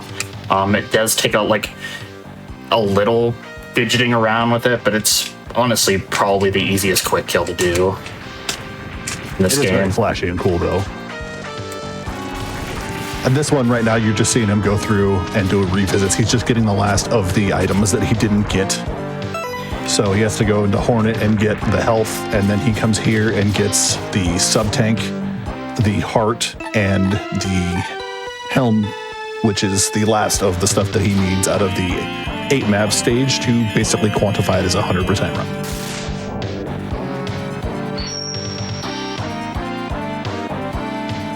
Now we get the most useful piece of armor that's going to really come in handy later. We need to find some more items.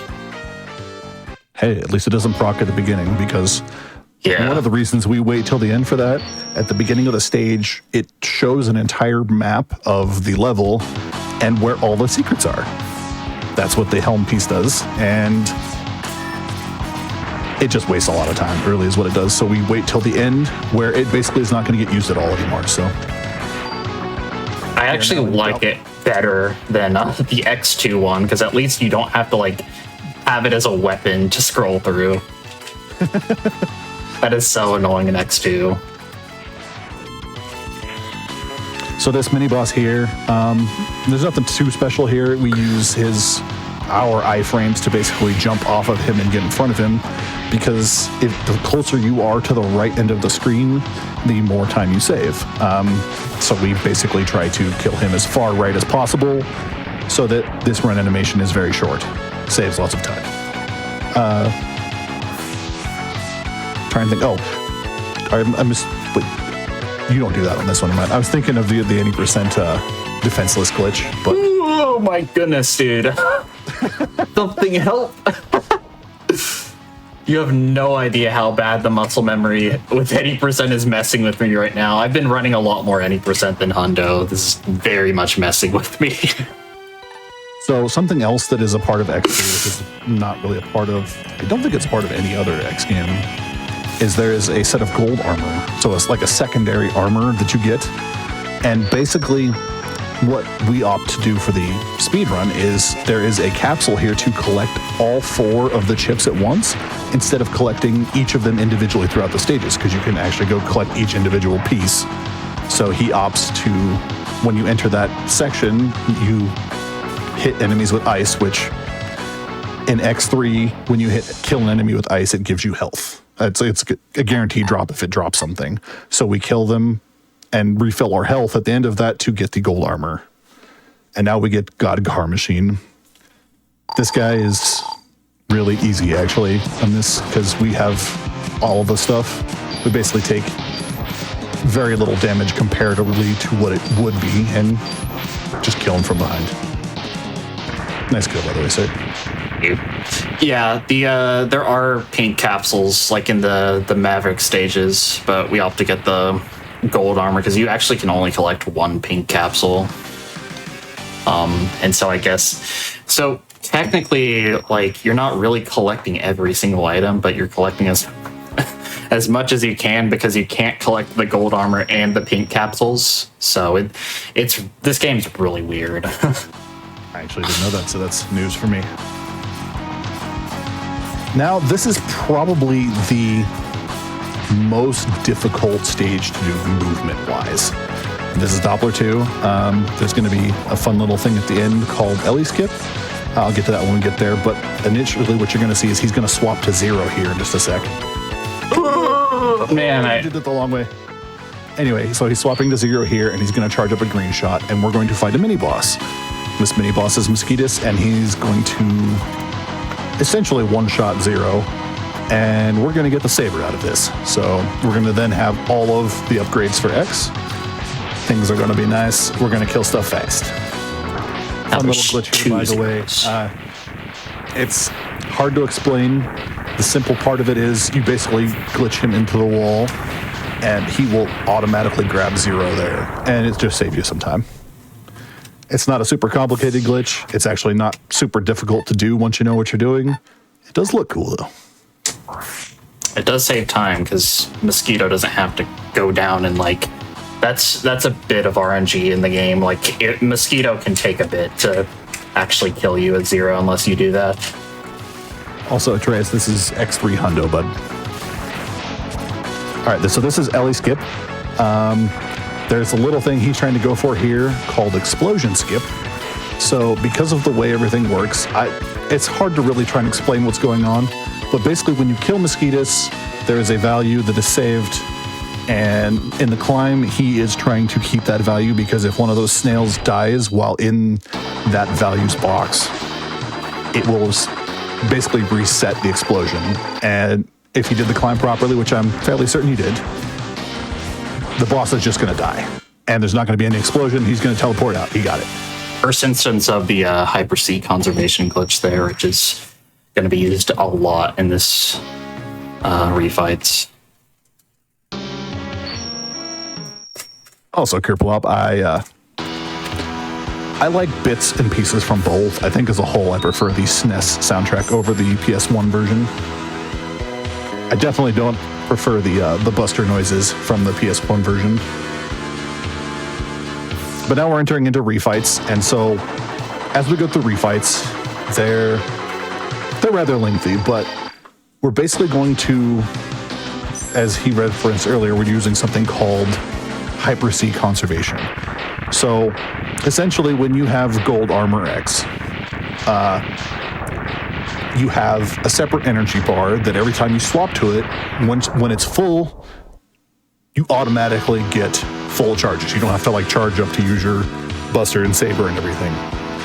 And what he's doing is he's trying to conserve that energy and bonk strategically, bonk being run into bosses, to recharge the Hyper C so that he can basically kill these bosses as fast as possible while maintaining the free charges from Hyper C.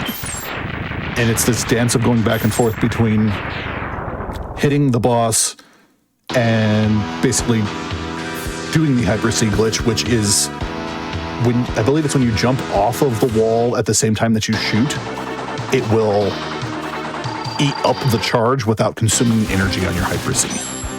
Some of the bosses, like this one, you just can't beat that. That's faster. So we will still do that. I believe the Seahorse is the other one that we will still do the quick kill on. Yeah, Seahorse 2 cycle is like 2 and 3 cycle are still faster than using Saber. There's a quick kill you can do in any percent with the Saber, but because it takes like 100 years to charge up, we can't do it in Hundo. So anyway, you just basically are watching him, so he'll enter pretty much every fight in Hyper C, and then we'll do a charge and bonk for the second one to recharge Hyper C and kill the boss so that he can start with a free charge for the next one. There's also some optimizations that were found. What's his face? Giaco. I can't think of. Yeah, Giaco, thank you. Giaco actually rerouted the boss refights so that you actually can save. I want to say it was somewhere in the realm of like a second and a half, 2 seconds, I think. Yeah, I think it was like 2.5 because you can do like basically 2. Goodness, I thought that would kill him. You basically kill 2 bosses, Hornet and Buffalo, with double Hyper C instead of 1, which before we would only kill Catfish with double Hyper C. Also, I'm very low on health, actually. You need like a minimum of 5 health to actually, goodness, at the very end of the stage to survive Doppler. And I took a lot more on Beetle because I was not expecting to get that RNG. Yeah, Saber does go boop. Also, Underdog Val. Geo does not run X5. However, if you want my opinion, he is very capable of running X5. Probably very well. This guy is a monster, and he learns games faster than anybody else that I know. He is an amazing runner, and he deserves all the respect. Thank you, Sashmo. I think we're down to, what, 2 fights left? Yeah, 2 fights. good there, buddy? I did not expect to. All right, what am I gonna do here? Okay, this is fine. We make fun of him for that all the time. We say he's in jail with the way the walls look in there. Yes. I thought you were referring to my my facial expressions for a second. I was not expecting to not have enough Hyper C. Now, one of my favorite things to do with Geo here is, as he's doing runs, I will screenshot random facial expressions that he makes and try to throw him off because it is so entertaining watching him. So that's why he was referencing that. He thought I was going to bring that up and make fun of him for it. It was right after I entered Rhino Fight 2 and I was just shocked I did not have enough Hyper C. Oh goodness. So I think that's the last of the Mavericks, so now we get to go kill Doppler. So now, like you said, we're heading towards Dr. Doppler. Wow. Oh. You have not exactly enough health as long as you don't mess up, sir. Oh yeah, now I have enough. Yeah, 6, minimum 5. All right, so this guy, just as a quick little rundown, he's kind of a pain. You'll see he's going to have a green shield up for a little bit. If you hit him during that, he will recover, I believe it's all of his health. But yeah, as you can see, he dispatches him quickly. As long as you work around that, you're all right. So basically what you do is you bait him to put out the shield by shooting once, because he will instantly put it up the moment you attack. And then after that shield goes down, he won't immediately re-engage it, so you can attack him for a little bit. And that's where he exploits trying to kill him there. So we are now going on to the end. This is... honestly, it's not as bad on Hundo as it is on any percent. These last two bosses, which are, spoiler, they are both Sigma, they hurt a lot. And there's a chance even in Hundo that you can still die just from taking it, but he's basically going to use Hyper C frivolously now to end the fights as quickly as possible because he doesn't need to conserve it anymore. Also, very nice quick kill. Thank you. We have Quad Neon Hill hopefully coming up. This is one of my favorite kills. It is also very tricky because it involves doing neons while also sabering into the right spot. It will not be the end of the run once this guy is dead, though. We have to climb out of here. Easy the end of the run will be at the top of the climb. So technically, you can actually lose your run on this climb because there's going to be basically lava underneath you that can kill you. Not instantly, but it does a lot of damage, and it's easy to get trapped in. But the end of the run is when we get to the top and lose control of X. I will call it out because that's kind of an interesting point, and it's a little hard to explain. But basically, we just have Sigma virus trying to kill us and not let us escape. And that will be the end of the flashy X3 run.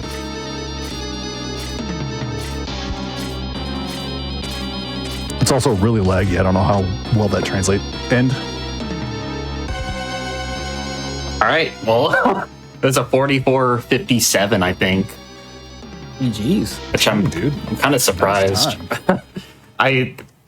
I might need to look at that again because I think I golded the last split, but I might have split early on refights. But yeah, that was, I think, a 44:57, which is a pretty good time. I was kind of surprised that was, considering some of the meltdowns, but overall nothing was disastrous, I guess, besides Beetle stage.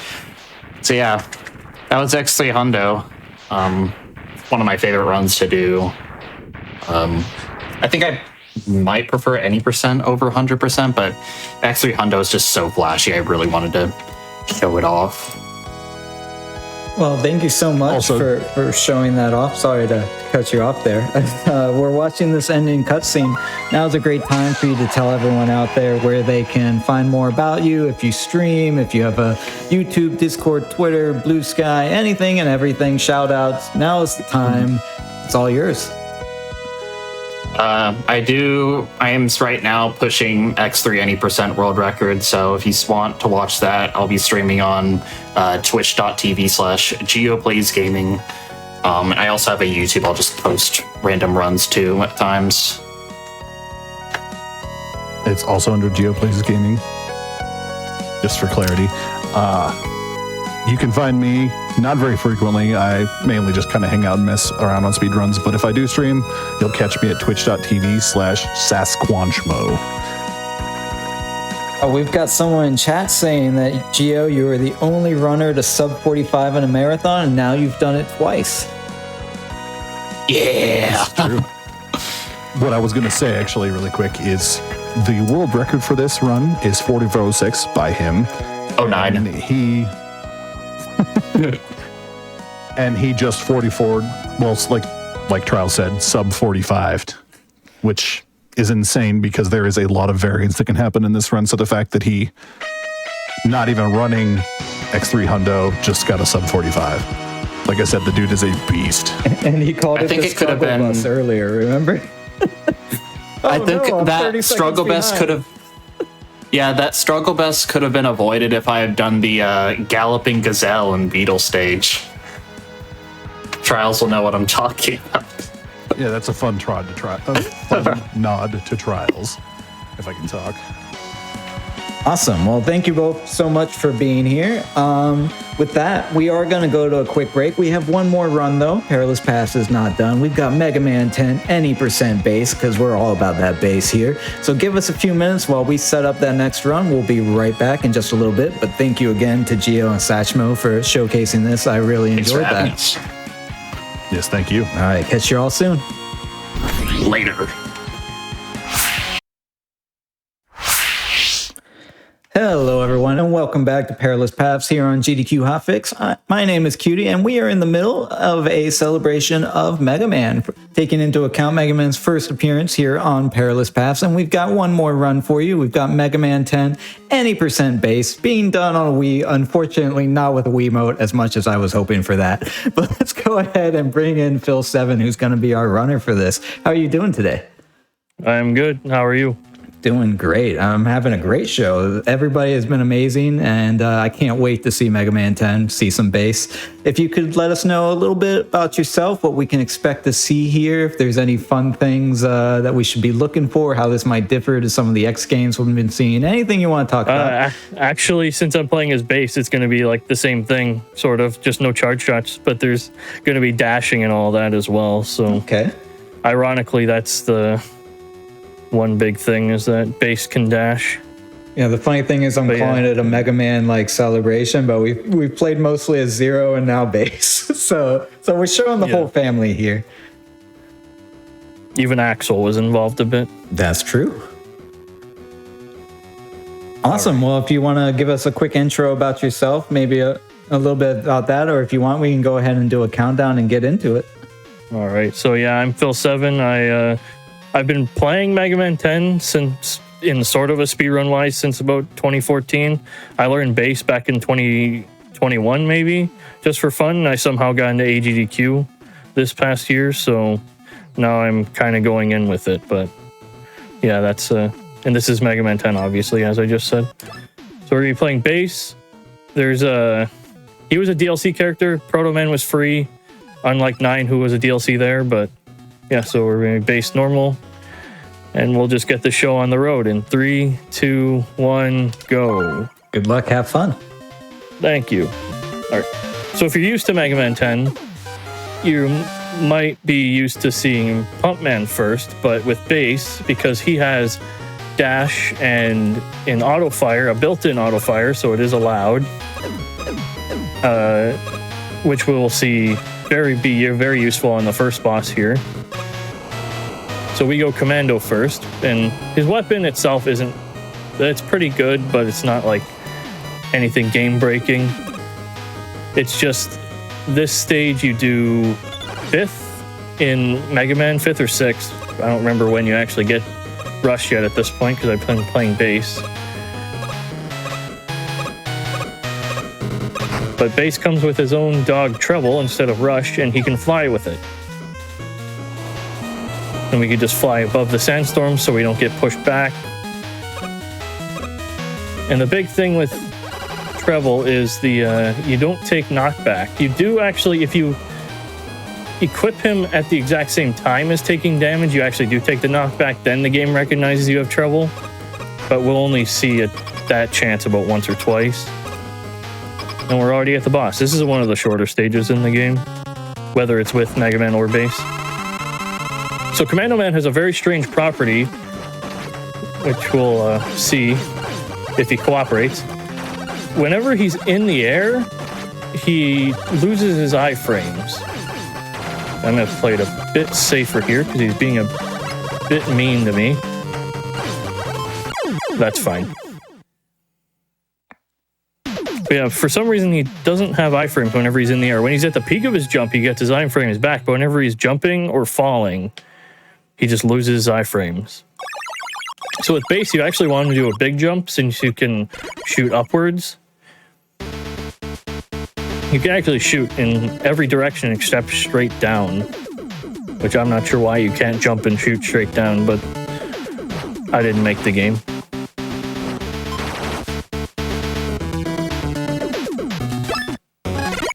So now we're going to go kind of weakness order and then break weakness order immediately, but Blade Man is next. His stage is a little bit more complicated. We only have one weapon to work with, and we won't use it until near the boss. But we're going to see a lot of treble boost. Back boost, just so we don't have to deal with that top spin guy. I don't know what his name is. I don't know the names of like any enemies. We're going to do some one-tile dashes. Okay, good. We didn't take a second hit there. This is Tri-Castle. He's also a little bit easier because of the auto fire. Okay, this is a little bit scary, so I'm gonna... Okay, that's fine. You can take a lot of damage if you're not careful against Tri-Castle, so playing that safe for a marathon isn't the worst idea ever. Good, we got that dash jump. That dash jump is actually pretty tough. Yeah, I was going to treble boost over it, but I guess that didn't really work.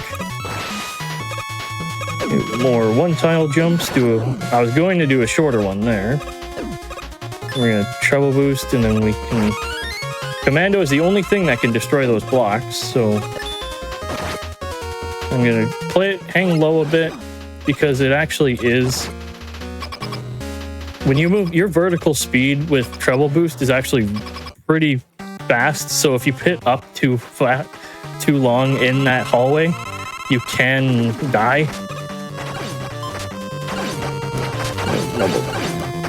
No double.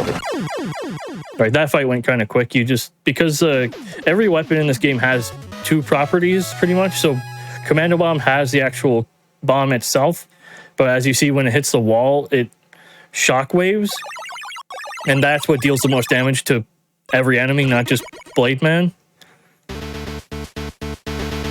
But if you place your Commando Bomb in a specific spot, you can actually double hit, which you did see a bit at the end there, but you initially want to start with double hits,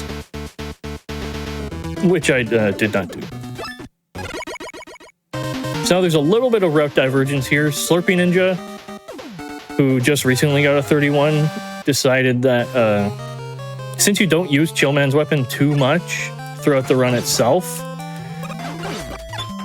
he decided he wants to Nitro third, which is a little bit more of an advanced strat, just in that I would have to relearn the Nitro fight with Triple Blade.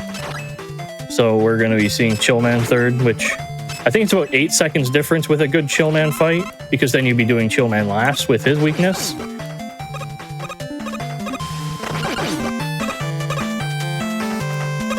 But my muscle memory is still stuck on Chillman, so we're going to do Chillman with the Triple Blade. And chat's been asking if there's any differences with the Legacy Collection or other, excuse me, forms of like re-releases? Like, is there any particular reason we are running on the Wii as opposed to other setups?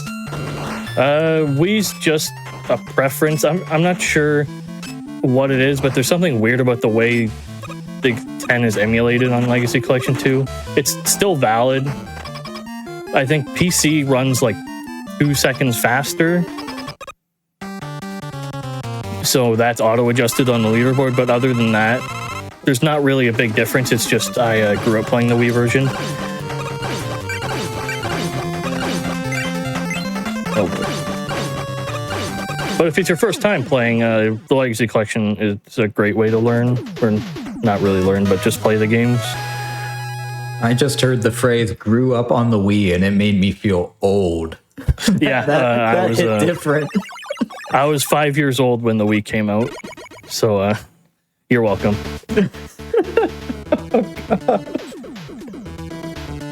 Oh no! Let's move past that. Okay. Yeah. So now we got the chill spike. I didn't even explain the Chillman fight. I'll just explain it during the refights. So now we have we can go in weakness order. But we have a bevy of weapons now. We don't usually see triple blade this early. Alright, so Nitro Man stage, we're gonna dash, hopefully hit it. Okay, so that switch up there that turned red, it turns off the trucks, which is something I discovered while watching Slurpee play at AGDQ.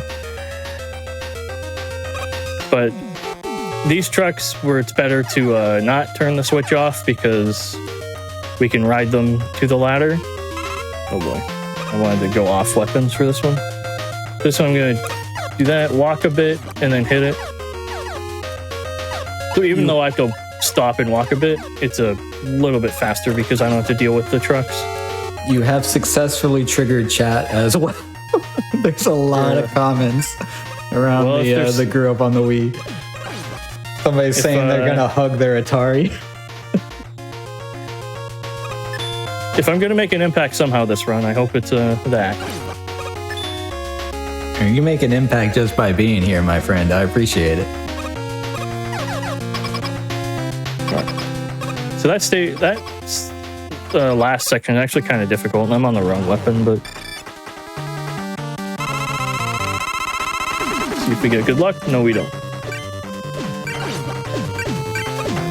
All right, so Nitro Man, he can sit there, shoot his nitro wheel at you, or he can do that, or he can be nice and go back and forth, or he can drive back and forth, which is optimal, but he can just decide not to and go up the wall.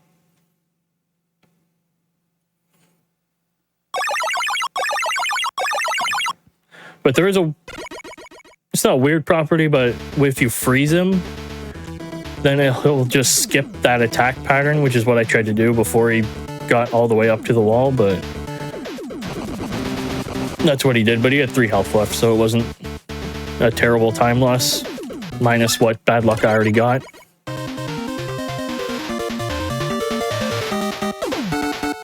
Alright, so Strike Man, you better come here when it's your time to, because there is no instant death in this stage. So if you accidentally select this stage during a marathon run or just anything, you're not going back unless you game over or beat the stage buster only.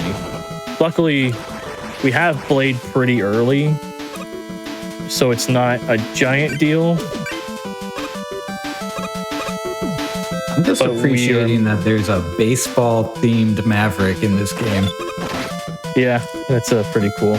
Is that to your knowledge, the only sports-themed ones, or do different games have, the other sports in it? Obviously, baseball is a little bit more popular in Japan, but I'm kind of curious if this is like a one and done. It might be a one and done off the top of my head. At least for the classic Megas. All right, let me know, chat. I'll use your brain power. So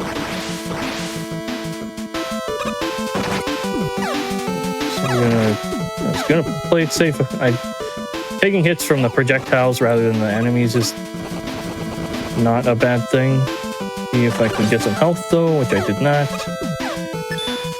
The one big thing with base is this stage actually takes a lot of your health, which is why I played it a bit safer. So there is a Mega Man soccer game. Oh yeah, on the Super Nintendo there is a...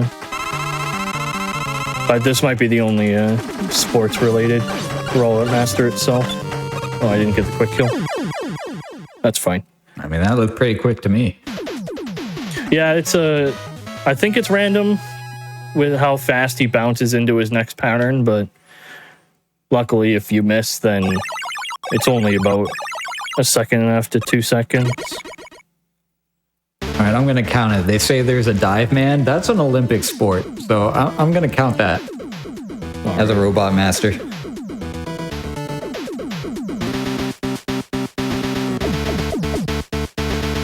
Right, so the rebound striker, its property is it will bounce off each wall, I think up to 5 times, and each time it bounces off the wall, it increases its damage even more.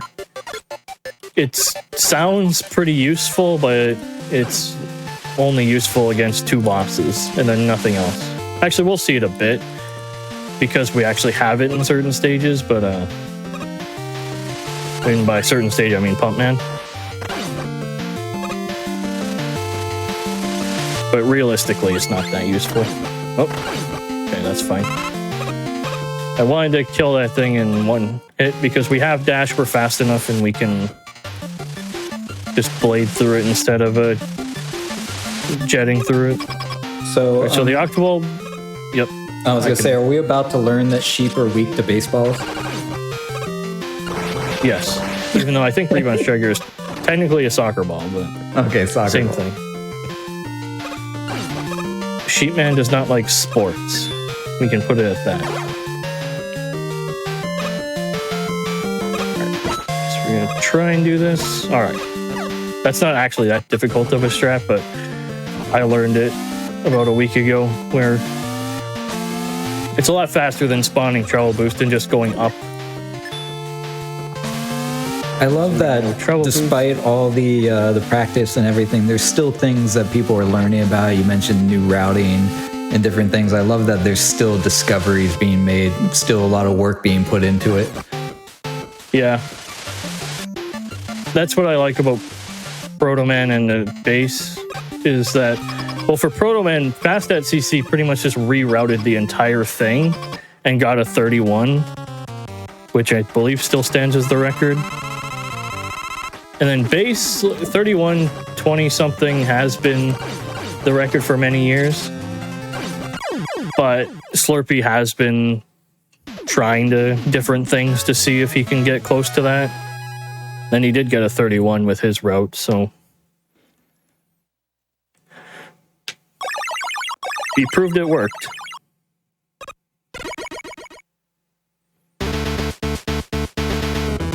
But that's the one thing about side characters, is that they seem to get forgotten. Especially Base, because he's a DLC, so most people might not even know he exists within the game. We're spreading awareness right now. There are thousands of people out there learning about bass. I would love for people to learn Base and beat my time. Like, I wouldn't say my time is bad, but 32:40 is beatable. So if there's anybody out there that wants to play 10, this is the ideal way. Oh boy, it's eating my dashes. That's not a good segue. This is the ideal way to play, and then the game is eating my dashes immediately. Alright. Huntman's actually like a very fun stage with Base. You still don't take that. There's 2 different routes actually, which isn't really mentioned because I think all 3 characters take this bottom route with the currents. But there is a top route, but it's even with all the weapons we have and Base's dash, this bottom route's still a lot faster. Oh, I actually walked off too soon there. So Pumpman has a very annoying thing where he'll jump 1, 2, or 3 times. But we can only have 2 Thunderwolves on screen at a time. So let's see if he does it. All right. That's preferred. Preferably you still you kill with Thunderwolf still, because I'm not sure exactly how it works technically, but if he's sitting in a Thunderwolf beam and you shoot another Thunderwolf into him, it'll deal the same amount of damage instead of just 1. So preferably you just quick kill him that way. But him having 1 health and me having to shoot 1 triple blade is a lot better than chasing him around the room waiting for good luck.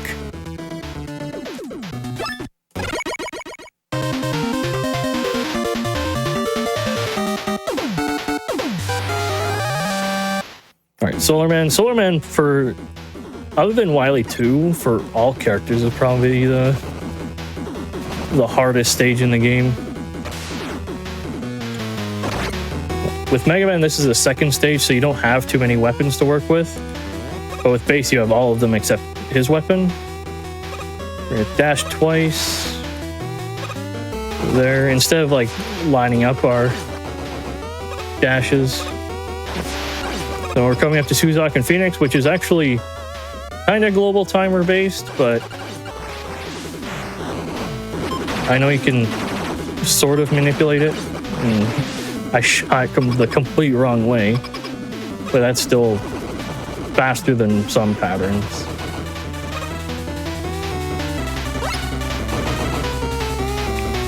But with Mega Man, you'd be mashing 6 shots into them and then using a water shield, but with Base, you can just triple blade commando bomb, which is a lot faster.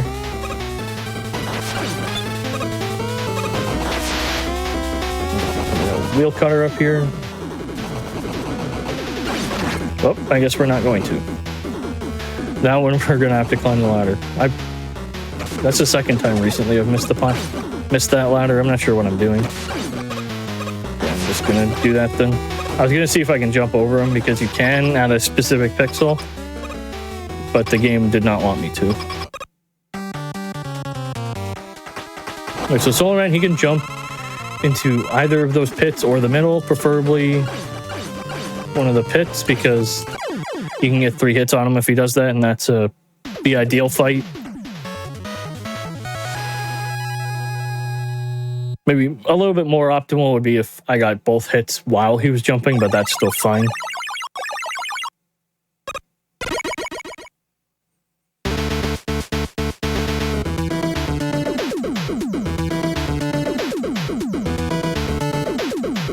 So now that's all 8 Robot Masters.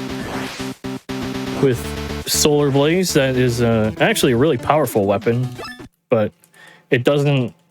It's a powerful weapon casually, but it doesn't see much use in the...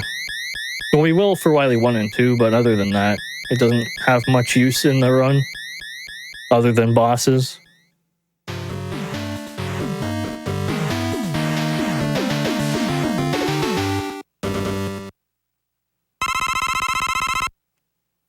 So Wily 1's a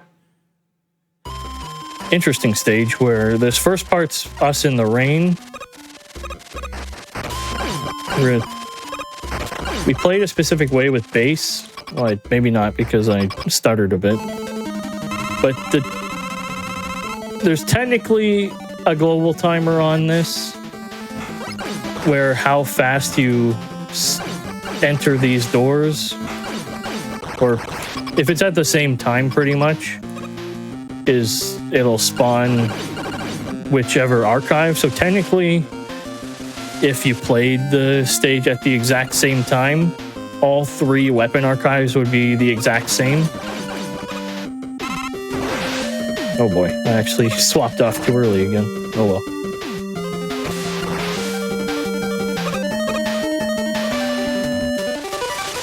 So if you wanted to see what those shield guys look like under their shields, that's what they look like. I'm not sure why Base's Buster is strong enough to do that. Maybe it's just because of the auto fire, but the one thing I didn't explain about Base's Buster, because you don't see it too much, is that it actually does half damage of the Mega Buster. So it's enemies that would normally die in one hit from the Mega Buster dies in 2 hits from bases. But obviously for bosses, you can't really have a half damage. So it just does 1. So what then is it about the base run that makes you feel like it's the preferred way to run the game? What is it about base that's highly different than, say, the other characters? I think the dashing makes it extremely fun. Just having like that third dimension of, because obviously you have, you have jumping with Proto, you have sliding, but dashing is so much faster than those two. I guess sliding isn't too much slower because Fasta did get a 31. But it's a lot more dynamic, I think, than the other two. And you're not really meant to dash like that in an 8-bit Mega Man game. Because the one game you could dash Mega Man base, it was 16-bit.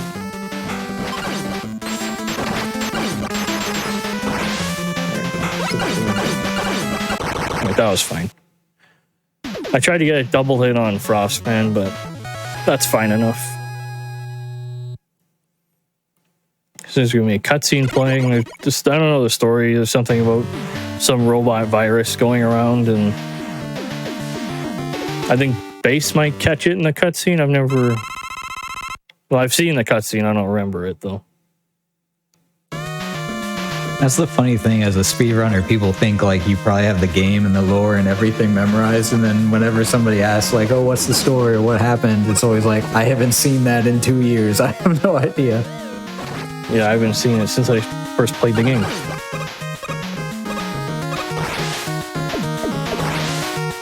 Alright, so I've completely botched the start of that stage, so we'll see how it happens.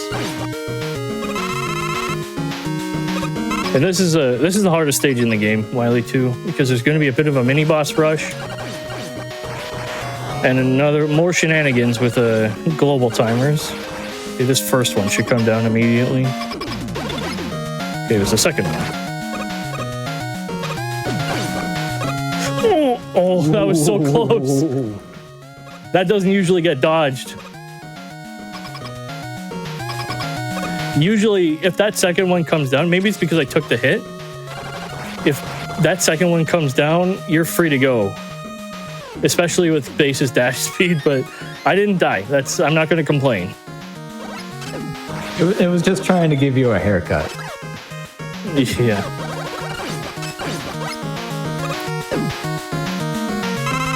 So we're going to dash off this guy's head because you actually have the room to not get hit by spikes there.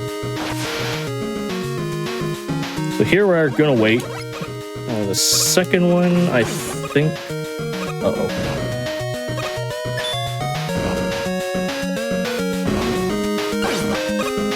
Okay. I forgot you can't normally just jump up there normally if you fall down that part, so I'm just going to play it as safe as possible.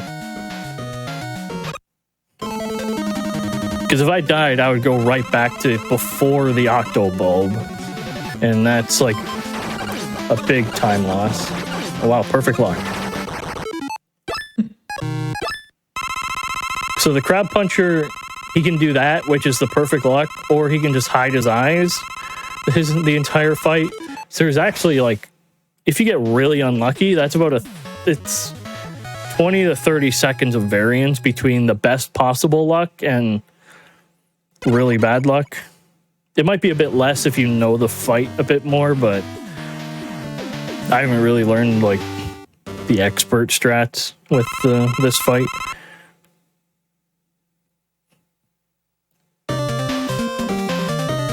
So Wily 3, we're gonna dash twice, back boost, and we can get through everything. That's the other thing with dash, is you can just do stuff like that, where Mega Man with his walking speed, you would have to chill spike everything until the end of the room.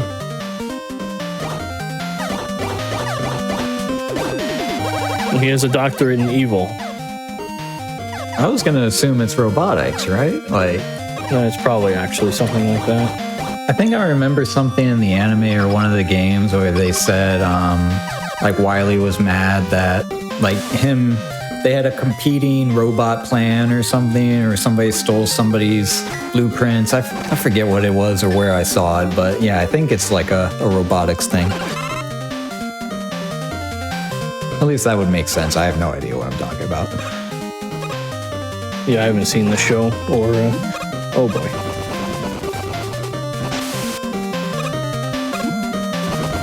Oh, the miner is in robotics. That makes sense.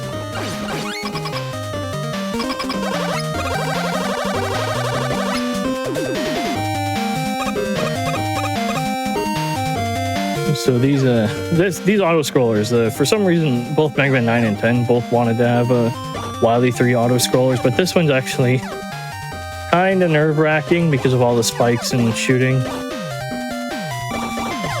Especially those green buttons, they can hide the very tips of the spikes. So if you're like way too... oh boy. It ate my jump because I should have just went back up. Yeah. That's probably the worst place to die in this stage. I guess I'll... oop, the wrong button.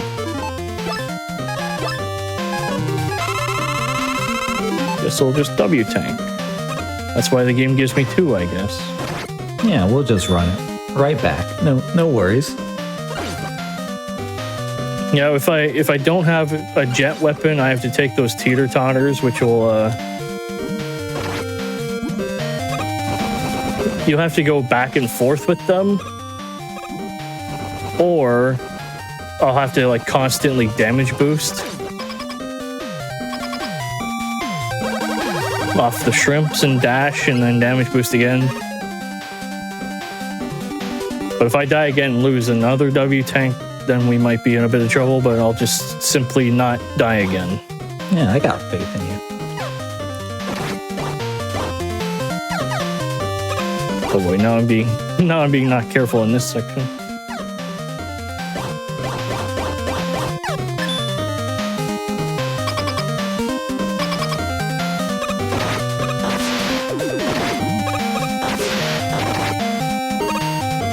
All right.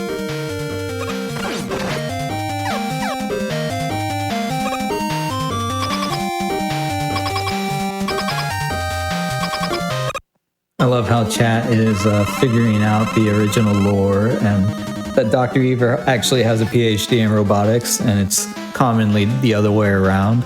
But now's a good time to let people know that you can also, excuse me, join the official GDQ Discord and add the Hotfix role where you can keep tabs on upcoming events, talk with staff, and more. So use !Discord and Twitch chat for more information, and we can continue those discussions around how old we feel because of the Wii.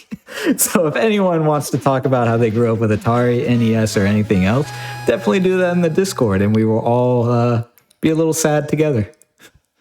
Yeah, I'm glad the Wii is the breaking point now for people. I mean, even the N64 would be hurting me. Oh. Well, there's a marathon I do every year I participate in called Retrothon, where they specialize in retro games, and they only just now started accepting PS3 and Xbox 360 as retro. It might have been, maybe it's PS2, I don't remember which. Well, PS2 was 2001, I think. I think the accepted definition for retro, at least generally, maybe not event specifically, but is 20 years, right? So that takes us about to like 2004, 2005 is now retro. It might have been the Xbox then, and then PS2 or something.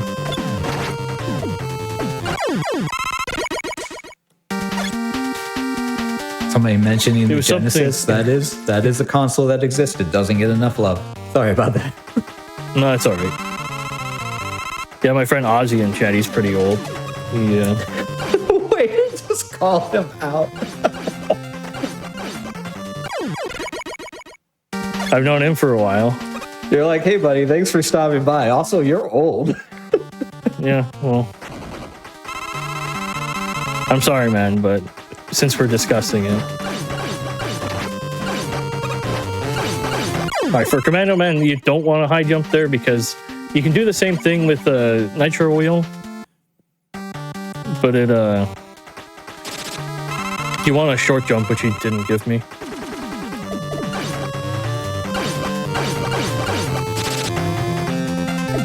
Let's see if that hits him. No, it doesn't.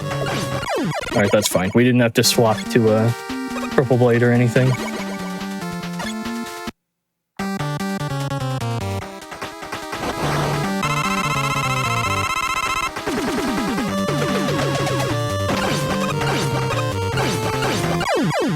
Oh, I didn't even need to shoot another one. Okay.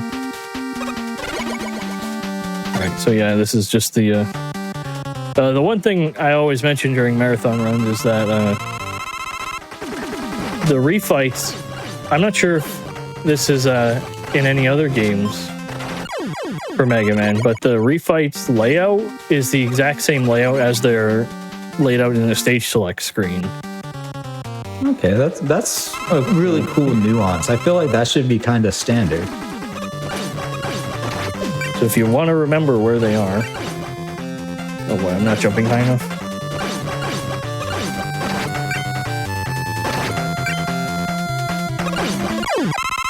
Oh, that was a really bad Showman fight. That's why I wanted to save that one W tank, is what we heal Solar Blaze because we need it for the first phase of the Wily machine. Oh, unlucky again. Oh, very unlucky again.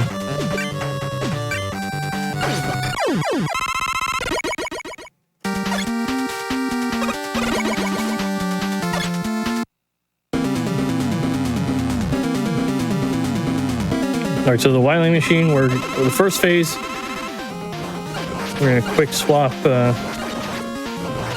Solar Blaze. So the second phase, we're actually gonna stand in the corner here, and since we can shoot diagonally, we're just gonna buster him down.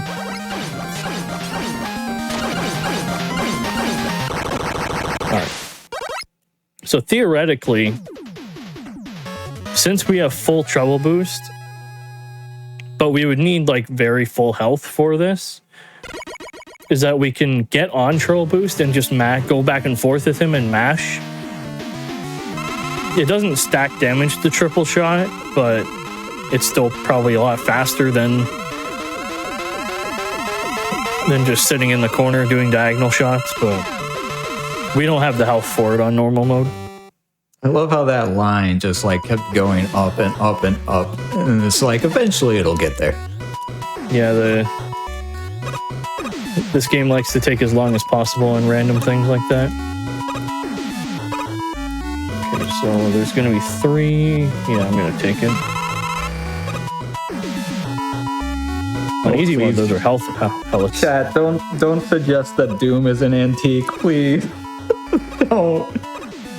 I think it became an antique when you could play it on that TI-84 calculator.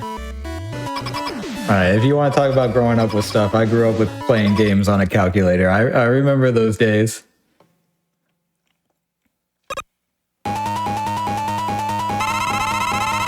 It depends on which Doom, I guess. Because if you're playing a WAD that came out last year, then maybe not. Because people are still making Doom WADs, surprisingly. Like a lot of people. This boss is really random. You can kind of manipulate it on with Mega Man.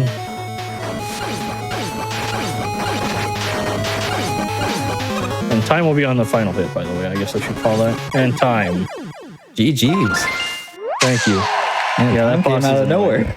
You were like, oh, by the way, the game's over. Don't worry about it. Yeah, I always forget to, because I'm trying to describe the boss, and... No, 35, that's pretty bad. Nah. I guess it's still underestimate, but I came into this feeling pretty good, but that one death is a really long though, because you have to go through the entire auto scroller. No, it was barely an inconvenience. Now, as we watch, I think you said the animation is 11 minutes or something. Yeah, as we slowly like, watch some of this, why don't you take the opportunity to tell the good people more about yourself, maybe where they can see you or catch you, where you stream, if there's any shout outs you want to do or anything else. Now's a great time to share it with people. I stream sometimes at ProPeace_, my Twitch channel. But I haven't really felt like playing anything because I'm waiting for the SGDQ game list to see what I need to play. And shoutouts to Mr. Cab, Slurpy Ninja, Papat Dot, all the Mega Man crew. I'll give a shout to Ozzy. Sorry, I called you old, but I'm taking you down with me. The best outro ever. And yeah, thanks for having me. This is like my third, including AGDQ, this is like my third or fourth time doing Mega Man 10 on Hotfix. Well, I guess GDQ isn't a Hotfix, but... No, I appreciate it. And when we first chatted, for anyone else that doesn't know, Phil actually helped me put this episode together. He reached out to some of the Mega Man community, helped me find some of the runners that we've showcased today. So without his help, this episode may not have happened. Yeah, I'm glad people did submit. They were confused by some of the wording I gave, but once we were very slowly emailing back and forth. There is a behind the scenes process at GDQ. Quite a lot goes back and forth, and I appreciate you being able to talk with me and figure this out together. It's been a joy to work with you. This is not the last that we are going to see Mega Man on this channel, and well, especially not on this channel because Mega Man X is, I believe, coming up on Wednesday, but certainly not on this show either. But thank you again so much for showcasing Mega Man 10 any percent base. And that is actually the end of our episode for Perilous Paths here this week. Now, I want to make sure that I give a quick shout out and thank you to everyone that was on the show. I'm just pulling up the schedule, make sure I get it right. We had Time Link doing Mega Man X8. Hopefully they're in bed by now because I think it's 3 or 4 a.m. for them over in Germany. Mega Man X3 with Geo and with Satchmo. And then, of course, we've had Mega Man 10 here with Phil. And as always, I want to thank my wonderful production partner, Ray, for everything they do behind the scenes. But don't go anywhere. GDQ Hotfix is not over for the day, not by a long stretch. We still have Hidden Heroes with Anarchy coming up next in just a few minutes. So as we swap during the break to another show, stick around, but give a stretch, get a water break, grab some food, whatever it is you need to do, and then come right back here in the next few minutes to check out what we've got coming up. But that is it for me, Cutie, here on Perilous Paths. I hope you have a wonderful rest of your day, rest of your week, and we'll catch you again in a couple of weeks. Take care.